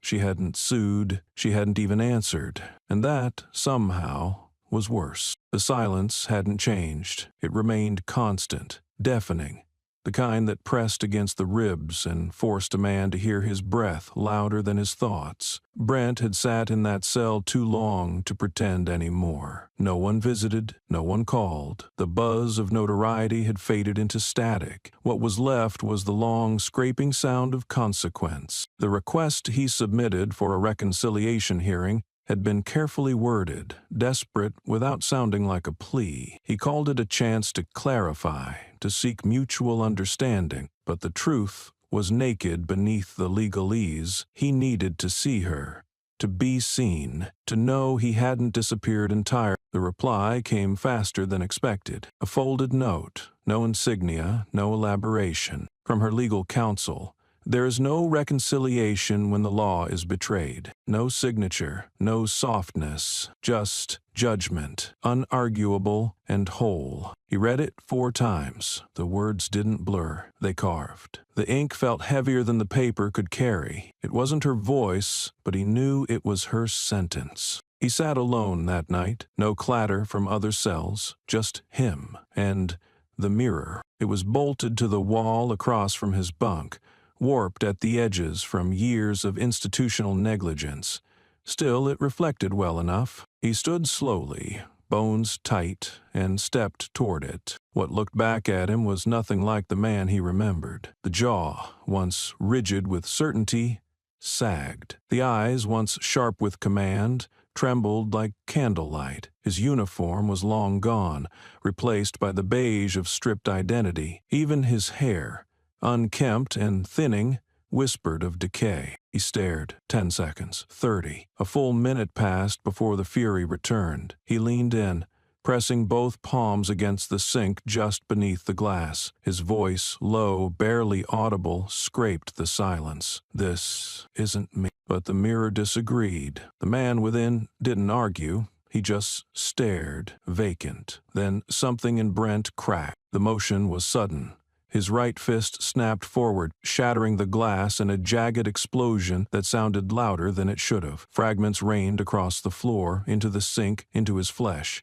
One shard, long and thin, buried itself into the base of his palm. Blood bloomed instantly, thick and dark, trailing down his wrist and soaking the cotton sleeve of his jumpsuit. He gasped, more from shock than pain, and waited for the sound of rushing feet, for the guards to respond, for a medic, for anyone. No one came. The silence persisted, heavier now. He looked down at his hand, then back at the ruined mirror. It no longer showed a man, only chaos, cracks and blood, and 1,000 splinters of regret. Still no footsteps. He sat down on the cold floor, knees drawn to his chest, and pressed his back against the wall. Blood from his hands smeared on the tile. He didn't bother to wrap it, didn't cry out. He simply stared at the mess as if trying to read a story in it. In the broken reflection, he saw her face. Not present, not literal, but conjured. Alexis Monroe. Not yelling, not gloating, simply watching. The same calm that unnerved him in the courtroom now haunted the shrapnel. She hadn't answered. That was the cruelest part. She didn't need to. The silence in Brent's cell hadn't changed since the mirror had shattered. The glass was gone, the blood cleaned, but something darker lingered in the space where reflection used to live. His request to speak with Alexis was denied. No room for drama, no false civility. A single line typed on neutral letterhead, delivered by her counsel, read, "There is no reconciliation when the law has been betrayed." That sentence sank like a stone in a well, impossible to climb out from. Outside, the world turned, not away, but toward her. A federal judge, rigid in his posture and pedigree, took to a podium in a well-lit chamber lined with portraits of those who had shaped law into shield or sword. "This woman," he declared, voice like a gavel, "has used her power not to elevate justice but to serve retribution. She isn't a reformer, she's an avenger." The press surged forward, cameras clicked, headlines ignited. It was a move designed to draw fire, and she gave them none. Alexis didn't reply, not in interviews, not in statements. For 72 hours she vanished from commentary, choosing invisibility over confrontation. Speculation fermented. Was she shaken, strategic, arrogant? None could agree, until on the fourth morning a silent notification vibrated through inboxes and news feeds across the country. The Atlantic had just published an unsigned article, source authenticated. The author? Alexis Monroe. There was no headline, no photo, just a body of text sharper than any rebuttal ever spoken aloud. True power does not lie in the hands of the one holding the gun, but in the person willing to take a punch so the law can be seen. The words spread like fire, cold fire, not inflammatory, not emotional, but forged in deliberate clarity. Within minutes, legal forums dissected the syntax, students annotated it for lectures, and retired prosecutors forwarded it to inboxes titled, "Read this twice." She hadn't mentioned her attacker, hadn't even acknowledged the judge by name, but the message was louder than a courtroom gavel. What had happened to her wasn't about her. It was about who watched and who stayed silent. On the morning of its publication, Alexis was seen walking alone through the marble corridors of a judicial review building in D.C., her steps unhurried, her expression unreadable. Inside the Office of Legislative Affairs, aides exchanged nervous glances. One asked if they should issue a counterstatement. The department head responded without lifting her eyes from the article. To what? Meanwhile, Brent sat curled on his cot, television muted, but the caption screaming. His name, his past, his punch looped again and again in every feed. What Alexis wrote wasn't a strike. It was a mirror, and the country was forced to look. Across law schools and legislative branches, Alexis's line became shorthand for integrity under fire. The real power lies with the one who takes a punch so that the law may be seen, was now inked on student notebooks, printed on the back walls of legal ethics seminars, whispered during policy meetings when tensions ran high. In those words, she had not defended herself, she had defined the battlefield. News anchors debated it, analysts argued tone, context, motive, but none could puncture the structure of what she wrote.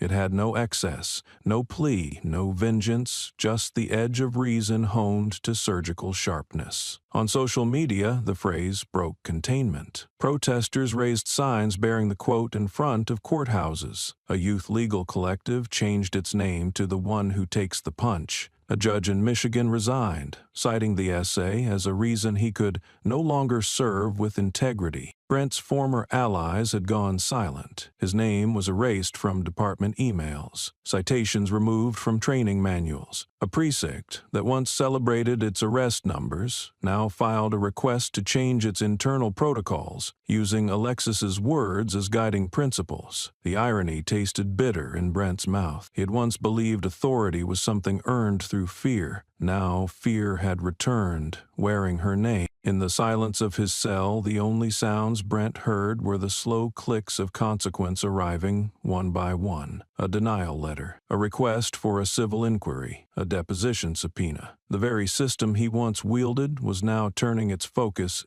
inward, and it had found rot beneath the badge. Each paper trail Brent once believed would fade with time now returned, digitized, categorized, and indexed under his name. He had underestimated the reach of Alexis's silence, how it allowed her message to be claimed not by voice, but by law, structure, and motion. It was not her words alone that haunted him, but the precision with which they moved through systems he once controlled. The command of logic she wielded was colder than rebuke, heavier than insult. It operated without the need to scream. It simply worked. Prison guards no longer addressed him by title. His last name was printed in lowercase on his visitor badge. The locker with his gear had been cleared out by a recruit and sent to storage unclaimed. Brent's calls to old colleagues ended in voicemail boxes that never blinked back. When one finally answered, the line was silent for 3 seconds before hanging up. 3 seconds,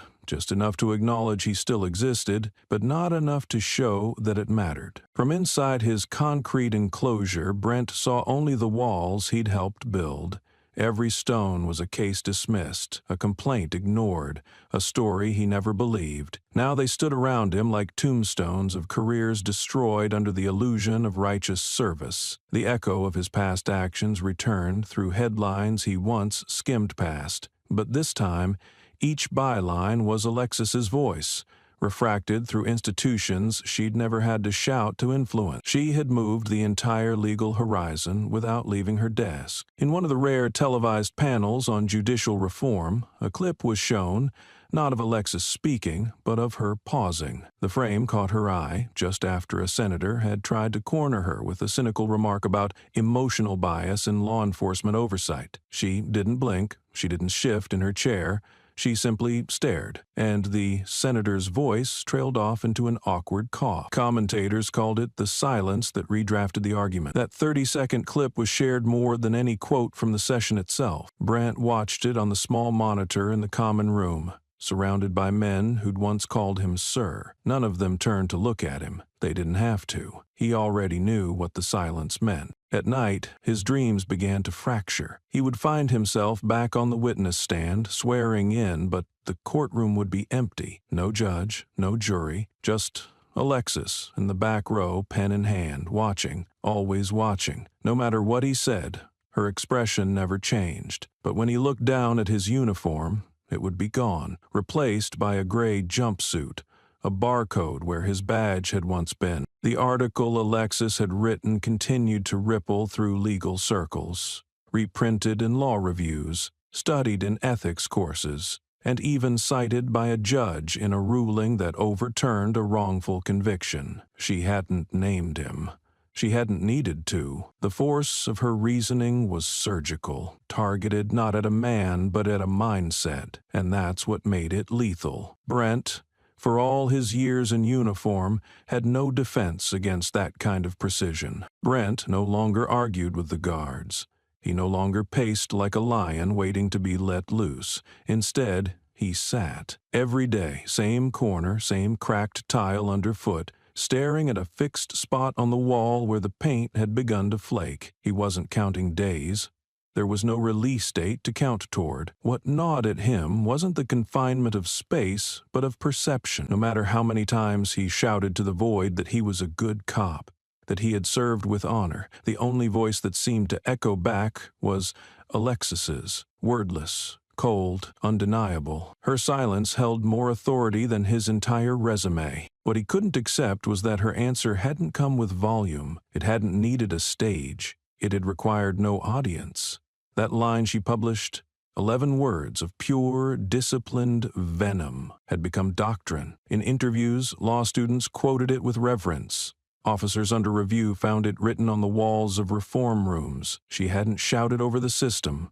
She had punctured it with surgical calm, and through that wound, truth had poured. He dreamed of the courtroom, over and over again, but not the trial. The moment before the punch, when she looked at him, not with fear, not with anger, just an observation. That stare had no tremble in it. It had measured him as if he were already known, already judged, already done. That look had spoken louder than the blood that followed. Now, years later, he would wake in sweats not from guilt, but from that moment of quiet. The ultimate horror wasn't the blow he threw. It was the calm she never dropped. The article Alexis had written was still circulating, now taught in ethics seminars and federal training programs. It had no byline, no photograph, no demands.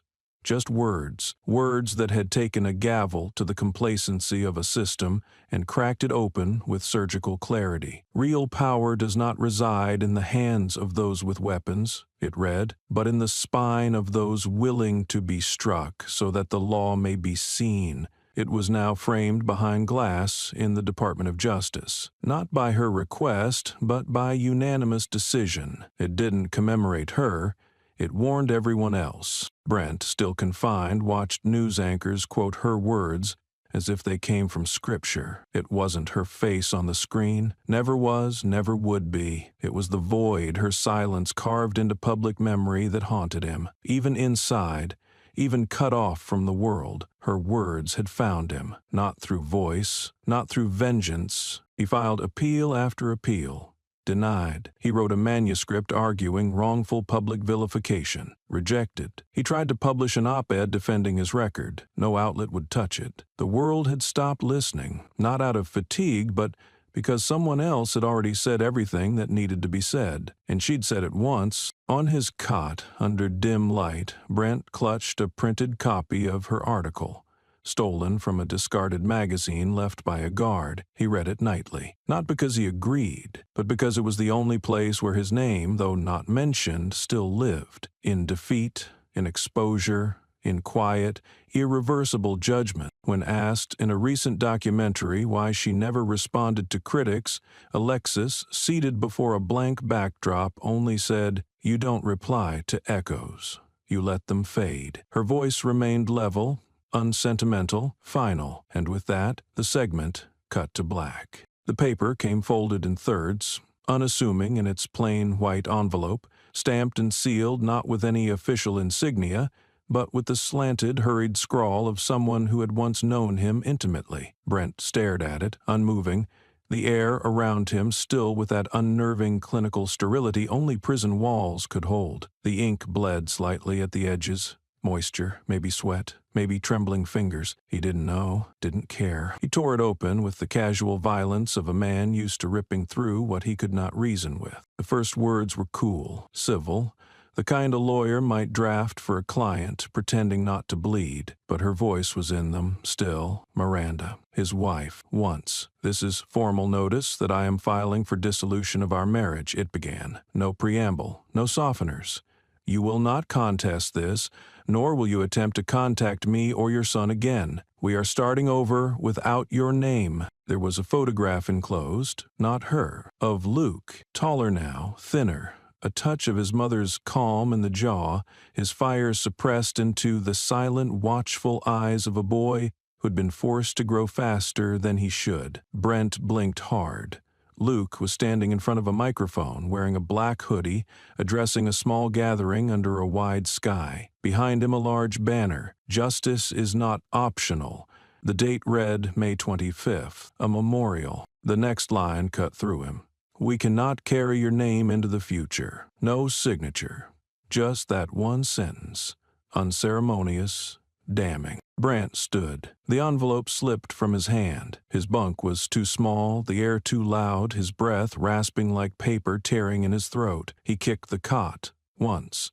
Twice. A third time. The rusted leg shrieked against the concrete. No one came. He wasn't worth interruption anymore. The paper landed upside down on the floor, half crumpled. When he bent to pick it up, fury, reflex, regret, he couldn't tell. It rolled slightly in the air before settling flat again. There was something on the back, a drawing. Crude, maybe done with markers or dull pencils on notebook paper. A child's hand, but the lines had force. A police officer, helmet off, was kneeling. Before him, blindfolded but massive, was the figure of Lady Justice. The sword in her hand was clean. The badge in his, laid down, peacefully, willingly. Brent's knees buckled. He didn't cry, couldn't. The anger had frozen over too many times to thaw. Instead, he sat on the cold floor, paper in one hand, shaking breath in the other. It had always been about being the protector, the hero. He had told himself he was making the world safer for Luke,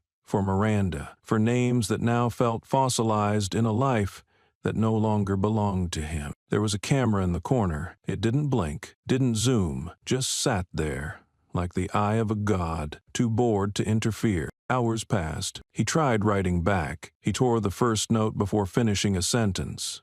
Tried again. "I'm still your," and then stopped. No, he wasn't. Not anymore. He was just a man with a number. L347. Not a name, not a title, just a cautionary tale in orange. Dinner came. He didn't touch it. They had stripped his access to all internal correspondence. No legal networks, no public appearances. His name triggered red flags in every system from Florida to Oregon. One guard, younger, quiet, had once slipped him a headline printout under the radar. It was all there. The blacklist. His badge was erased from federal records. The union had dropped him silently. There was no appeal. Brent had once worn his badge like armor. Now, even memories of it scratched like rust against his brain. That night, he dreamt of a hallway, endless, doors all along it, each one closed, each with his name scrawled on it, but none opened when he touched the handle. Behind one, he heard Luke laughing. He ran to it, beat his fists against it. Silence. He woke with blood in his mouth. He had bitten down too hard, again. The next morning, a staffer came with a clipboard. She didn't look at him when she spoke. Application for work release denied. He didn't ask which job it had been. He knew none of them would want him. "You don't understand," he said, voice low. "I had medals." She looked up then.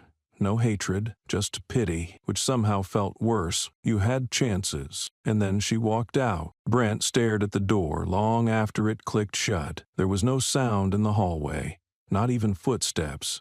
Like even echoes didn't bother him anymore. He went back to the letter, smoothed it out. The drawing stared up at him again. A cop kneeling before justice, not crushed, not arrested, choosing. He touched the corner of the paper, whispered something too low for even himself to hear, but it wasn't forgiveness. It wasn't redemption. It was just the sound of someone finally understanding what it meant to be left behind. The wind moved through downtown Manhattan like a procession, silent yet unignorable, brushing past the steps of the old courthouse, across the bronze letters engraved on the granite pedestal, "Justice for all." That morning, no cameras were stationed, no speeches arranged, no declarations scheduled. Yet a quiet event was unfolding, one that would ripple through the conscience of a generation. A law student no older than 22 approached the statue of Lady Justice at Foley Square. In her hands, a black and white photocopy of the SAFE Act. Its pages worn, corners folded, underlined in different shades of blue and red. Tucked between its final pages was a handwritten note on plain notebook paper. She kept silent so we could speak. No name, no request for attention, just an offering, a passing of something more than paper, of responsibility, of reckoning. The student stepped back and placed the copy gently on the stone bench before the statue. For a long second she stood still, palms open at her sides. Then she turned and walked away. A jogger passing by stopped, puzzled, reading the note. He didn't touch it. He simply stood, then reached into his phone and took a picture. That image would travel to a news desk within 40 minutes. By nightfall, it would have circled the globe. Alexis Monroe never spoke about the moment. She didn't need to. In fact, by then, she'd turned down her 4th network interview in 2 weeks. She declined a cover profile from The Atlantic and refused to participate in a televised documentary titled Power in Silence. When reached for comment about the paper at the monument, her office simply replied, "We do not respond to interpretations. Let the public think for itself." Still, people talked, on campus lawns, in courtrooms, in precinct break rooms where rookies began reading the SAFE Act not as a checklist, but as a code. The Department of Justice nominated Alexis Monroe for a seat on the National Civil Law Advisory Council. It was the highest consultative body in the country for oversight and reform, an honor that placed her among constitutional scholars, retired justices, and Nobel laureates. She turned it down. No press release followed, but the line she gave in a brief internal email leaked nonetheless. "I don't want to be a badge," she wrote. "I want to be the shadow that makes anyone wearing a badge fear doing wrong." The words traveled like a fault line, cracking under the feet of tradition. Some condemned it. Others clapped in silence. What made Alexis different wasn't what she said, but what she chose not to say. Her power wasn't broadcast. It was embedded, rooted, earned without asking, carried without branding. In an age where voices fought to be loudest, she had found another way, by being the clearest, by standing still when others ran for the spotlight, by holding silence until it choked pretenders into confession. At Columbia, at Yale, at UC Berkeley, printed copies of the SAFE Act began appearing in legal aid libraries, with red underlines mimicking her markings from that first courtroom appearance. Law professors started referring to the Monroe Clause, even though it wasn't part of any official statute. It was just a case note she had once scribbled into the margin of a policy memo. Procedure without integrity is just performance. The phrase became a kind of oath for young litigators who'd once idolized courtroom drama and now studied its opposite, courtroom discipline. A mural appeared in Detroit, painted on the side of a half-shuttered community center. A woman with her back turned, placing a book on stone. Her hair was pulled into a tight bun. The wall said nothing else, and yet people knew. It wasn't about glory. It was about groundwork. Meanwhile, Brent Lasker's name had all but vanished from any official search result. His license was stripped. His certifications were invalidated. Even in online forums where once defiant voices might have defended him, there was only fatigue. No arguments, no appeals. Just a blankness, like his memory had been scrubbed from relevance, not by force, but by irrelevance. In the deepest irony, he had become what he had once feared, unseen, unheard, unwitnessed. Across courtrooms, when officers prepared for testimony, their supervisors whispered, "Triple-check the record. Monroe's people are watching." It wasn't about her agency anymore. It was about a new awareness she'd left behind, like scent in the air, faint but unforgettable. A shift, a standard, not one made of fear, but of reflection. A year after the paper was placed at the statue, a group of first-year law students organized a new tradition. On the same date, at the same time, they placed copies of the SAFE Act at public justice monuments in 12 states. No press was invited, but the photos still made their way online. One showed a child no older than 10 kneeling beside the booklet in St. Louis, his hand tracing the title. The caption read, "He said he wanted to protect it." Alexis, watching from her home, said nothing. The safe in her study held the original courtroom transcript of the Brent Lasker trial. It also held the pen she used, red ink dried. On her shelf, a small frame encased the note from the student left at Foley Square. She had never met the girl. She'd never tried to find her. It didn't matter. The legacy wasn't in names. It was in momentum. She walked without security. No one tried to stop her. No one dared dismiss her. She could attend a symposium uninvited, sit at the back, speak one sentence, and rewire the conversation. She had become less a person than a presence. This was what justice looked like now, not just in law books, but in behavior, not in rulings, but in ripple, not in applause, but in the aftermath. The paper left at the monument was never laminated. It wasn't framed or protected. It wore out slowly in the rain, curled at the edges, blurred by time, but no one dared move it. It remained, just like she did, silent, observed, and utterly immovable. She didn't enter with a badge. She didn't enter with a title. No one announced her. No doors swung wider. No heads turned immediately. Alexis Monroe came back to the courtroom not as a name, not as a headline, but as an echo, a presence woven so tightly into the memory of walls that they seemed to hold their breath as she stepped in. The building hadn't changed. The same sterile tiles, The same light flickered quietly above the third row. The same stiff air caught between reverence and fatigue. But something beneath all that had shifted. She wasn't in gray this time. No tailored vest, no pressed collar. She wore black, simple, her shoulders relaxed. Her hair was the same, tied back with a subtlety that could be mistaken for habit but was anything but. She moved past the gallery rows with the calm precision of someone who knew exactly where she belonged and exactly how much noise she didn't need to make to claim it. There was no trial of significance that day, just a procedural hearing. Routine, the kind no one watched unless they had a stake. But the moment she sat, last row, far end, the same place she'd once broken a case with a red pen and an unmoving stare, the air turned alert, not in panic, in recognition, the way a forest quiets when something greater walks through it. A young officer sitting near the aisle glanced toward her, as if by instinct. Their eyes met. He didn't ask her name. He didn't need to. He stood, briefly nodded, not in obligation, but in understanding, and then looked away. His posture changed, straighter,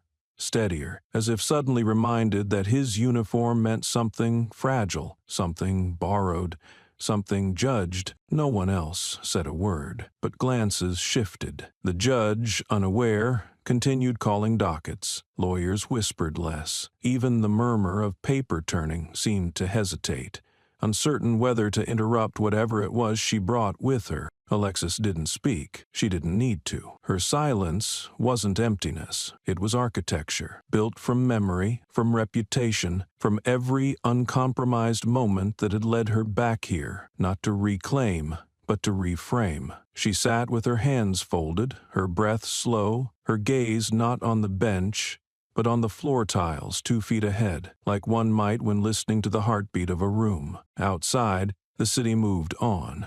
Traffic blared. People shouted. Somewhere a protest gathered. Somewhere a verdict fell. But here, in this room, time slowed to her rhythm. A clerk passed by her aisle, hesitated, then picked up the pace. One attorney who didn't recognize her leaned toward another and whispered. The second attorney's eyes widened, barely perceptible, and he shook his head as if to say, "Don't," because by now her myth had outrun her biography. People didn't need to know what she'd said. They remembered what others did after she'd spoken. They didn't quote her sentences.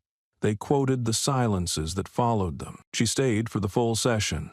No notes, no gestures, just stillness. When it ended and the room began to shuffle with its usual half-bored exodus, she stood, quiet, deliberate, walked back the same way she had come, the same black shoes, on the same linoleum. No one stopped her, no one asked why she was there, and no one forgot. When she pushed the door open and stepped back into the sunlight, she didn't look back. There was no triumph in her gait, just gravity, the kind that doesn't pull you down but holds you steady. An intern who had been sitting a few rows behind her lingered, his tablet still in his lap, untouched. He didn't know what to call what he'd just seen, but he knew, somehow, that something had shifted, that justice didn't always shout.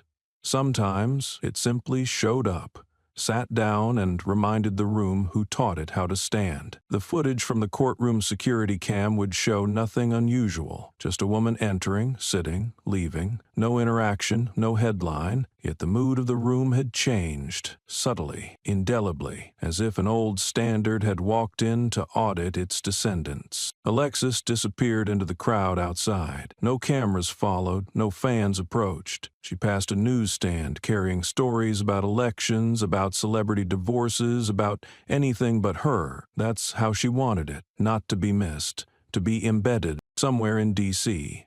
A former professor would reference her appearance that day without calling her name. There are ghosts of integrity that walk courtrooms, he'd say. You don't see 'em, but if you ever make the mistake of lying in front of one, "You'll never lie the same again." Back in that courtroom, the seat she'd occupied remained empty for the rest of the week. No one sat in it, not out of fear, out of respect. Because they understood now, the most powerful figure in the room doesn't always sit at the bench or behind the bar. Sometimes, she sits where no one thinks to look until everyone does. And sometimes, she leaves without a sound. But her silence lingers, louder than any gavel. The light struck the wall of the Department of Justice at an angle that made the new inscription shimmer faintly, subtle but undeniable. Cut into the limestone with surgical precision, the words were neither loud nor oversized. They didn't need to be. Justice does not need protection, it needs enforcement. Beneath the line,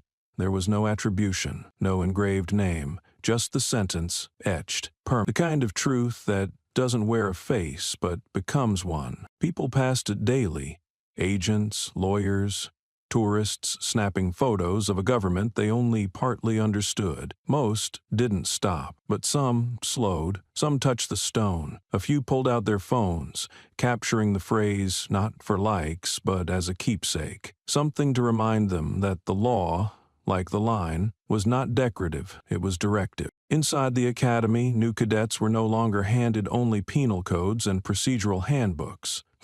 On their first day, they were issued a copy of the SAFE Act with a red mark on page 12. No one told them why the underline existed. It wasn't in the syllabus, but every trainee learned. The phrase read, "If authority becomes its shield, the people will become their weapon." No one explained who had written it in the margin. No one had to. The course wasn't optional anymore. Safe law was a required curriculum. Not just for compliance, but for clarity. Officers had to pass it the way they once passed firearms qualification, because it was now understood knowing the rules wasn't enough. You had to embody them, especially when no one was watching. One classroom in Atlanta had a photo at the front, not of presidents or badges or flags. It was an image pulled from a leaked hearing years ago, a black woman standing in a courtroom with blood on her collar and no expression on her face. The caption underneath, handwritten by a student long since graduated, read, "She didn't flinch. We don't forget." The instructors didn't reference it directly, but the room carried its weight. Recruits sat straighter, spoke less, listened harder. In Baltimore, a teacher assigned a writing exercise to a group of 10-year-olds. The prompt was simple.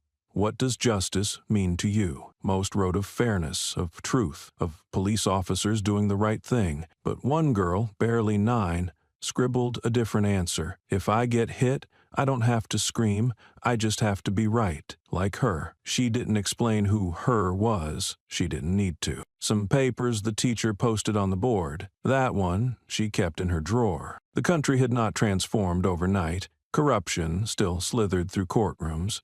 Misuse of power still stained precinct walls, but there was a new hesitation now, a new awareness. The fear wasn't of being caught, it was of being compared to someone who had once stood at the back of a room and dismantled a lie with a sentence, a woman who had refused television and titles, who turned down power because it wasn't precise enough. And because of that, her legacy cut cleaner than any statue. In small towns, junior legal societies began marking their mock hearings with a simple ritual. At the end of every session, one student would close the file, place it on the table, and say aloud, "No voice is louder than the truth that stays." No one ever explained where the phrase came from. They just understood its rhythm. Alexis Monroe had not written a memoir. She had not run for office. She had not sold her story or signed a deal. She taught, occasionally, lectured behind closed doors, but mostly she watched. And when she walked past buildings with her name whispered in their halls, she did not smile. She did not linger. Her goal was never recognition.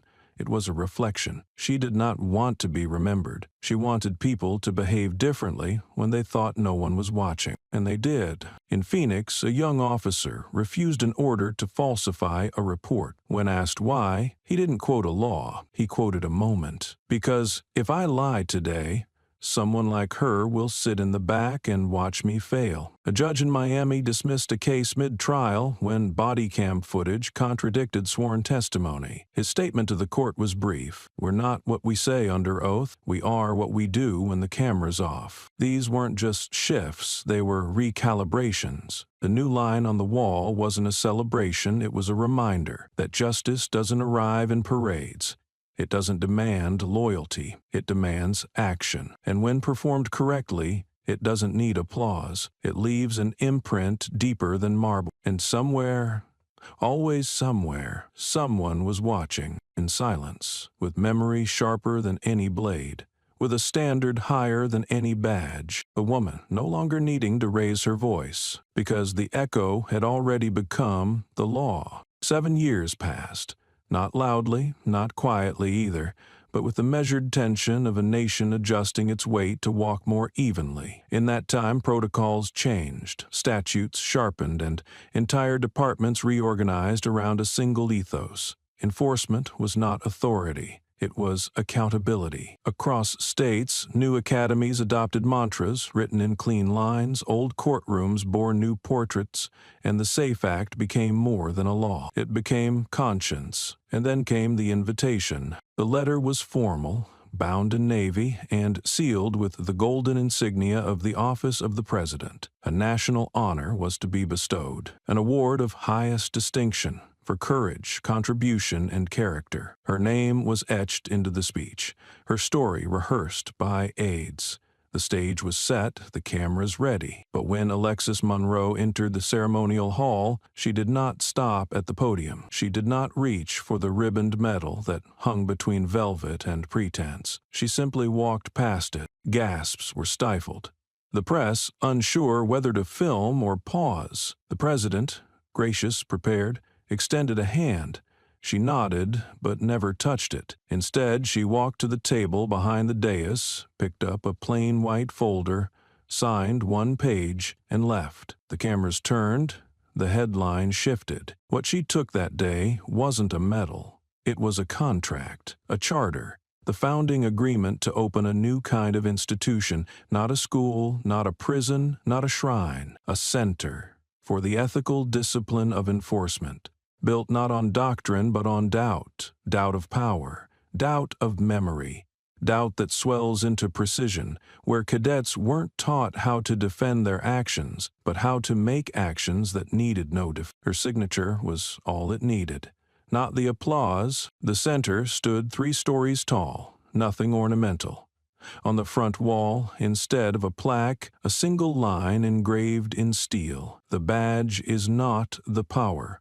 The restraint is. While the ribbon of the medal she refused now sat in a museum case untouched, her center's doors opened to those who understood that authority doesn't begin when a gun is holstered. It begins when a lie is resisted, quietly, by someone who isn't even in uniform. And then came the news no one expected, but many anticipated. Brent Lasker, once officer, once defendant, once outcast, was dead, a stroke, in custody. No visitors, no obituary, no family to claim his body, just a man reduced to a chain of custody, reduced to inventory, a footnote. But someone came to the funeral. She didn't ride in a convoy, didn't sign a book, didn't speak. Alexis arrived alone under a gray sky, her coat drawn tight, not against the wind, but against the weight of what must be done. She didn't approach the casket. She stood several yards away, just at the edge of gravel and forgotten ceremony. The staff didn't recognize her, but they moved aside instinctively. There was no prayer, no speech, only the sounds of a metal latch settling closed, and her breath. In her hand, a folded piece of paper, white, no letterhead, no inked name. She walked forward, placed it gently atop the coffin, and stepped back. Then, without pause, she turned and walked away. The staff wouldn't open it, but later, someone would read the words left behind. No one is born to be forgotten, but you chose to be. She didn't come to forgive, she didn't come to curse, she came to remind that justice is not a performance, nor is it vengeance dressed in virtue. It is a mirror held up with steady hands, even when the face inside is broken. Back at the academy, a young instructor ended her class with a quote written across the board, one that required no citation. "The badge you wear in your heart cannot be taken, but it can be erased by every wrong you leave unchecked." She looked up and said, "Remember this, because someone will watch you one day, and you won't know when, but you'll know it mattered." Alexis never returned to that courtroom again, but her legacy did, in the whispers before a verdict, in the tightened pens of note-takers, in the lowered voices of men who once thought law was a thing to wield. She never wore the badge, but everyone learned to carry their weight, and that, in the end, was justice, not emblazoned, lived.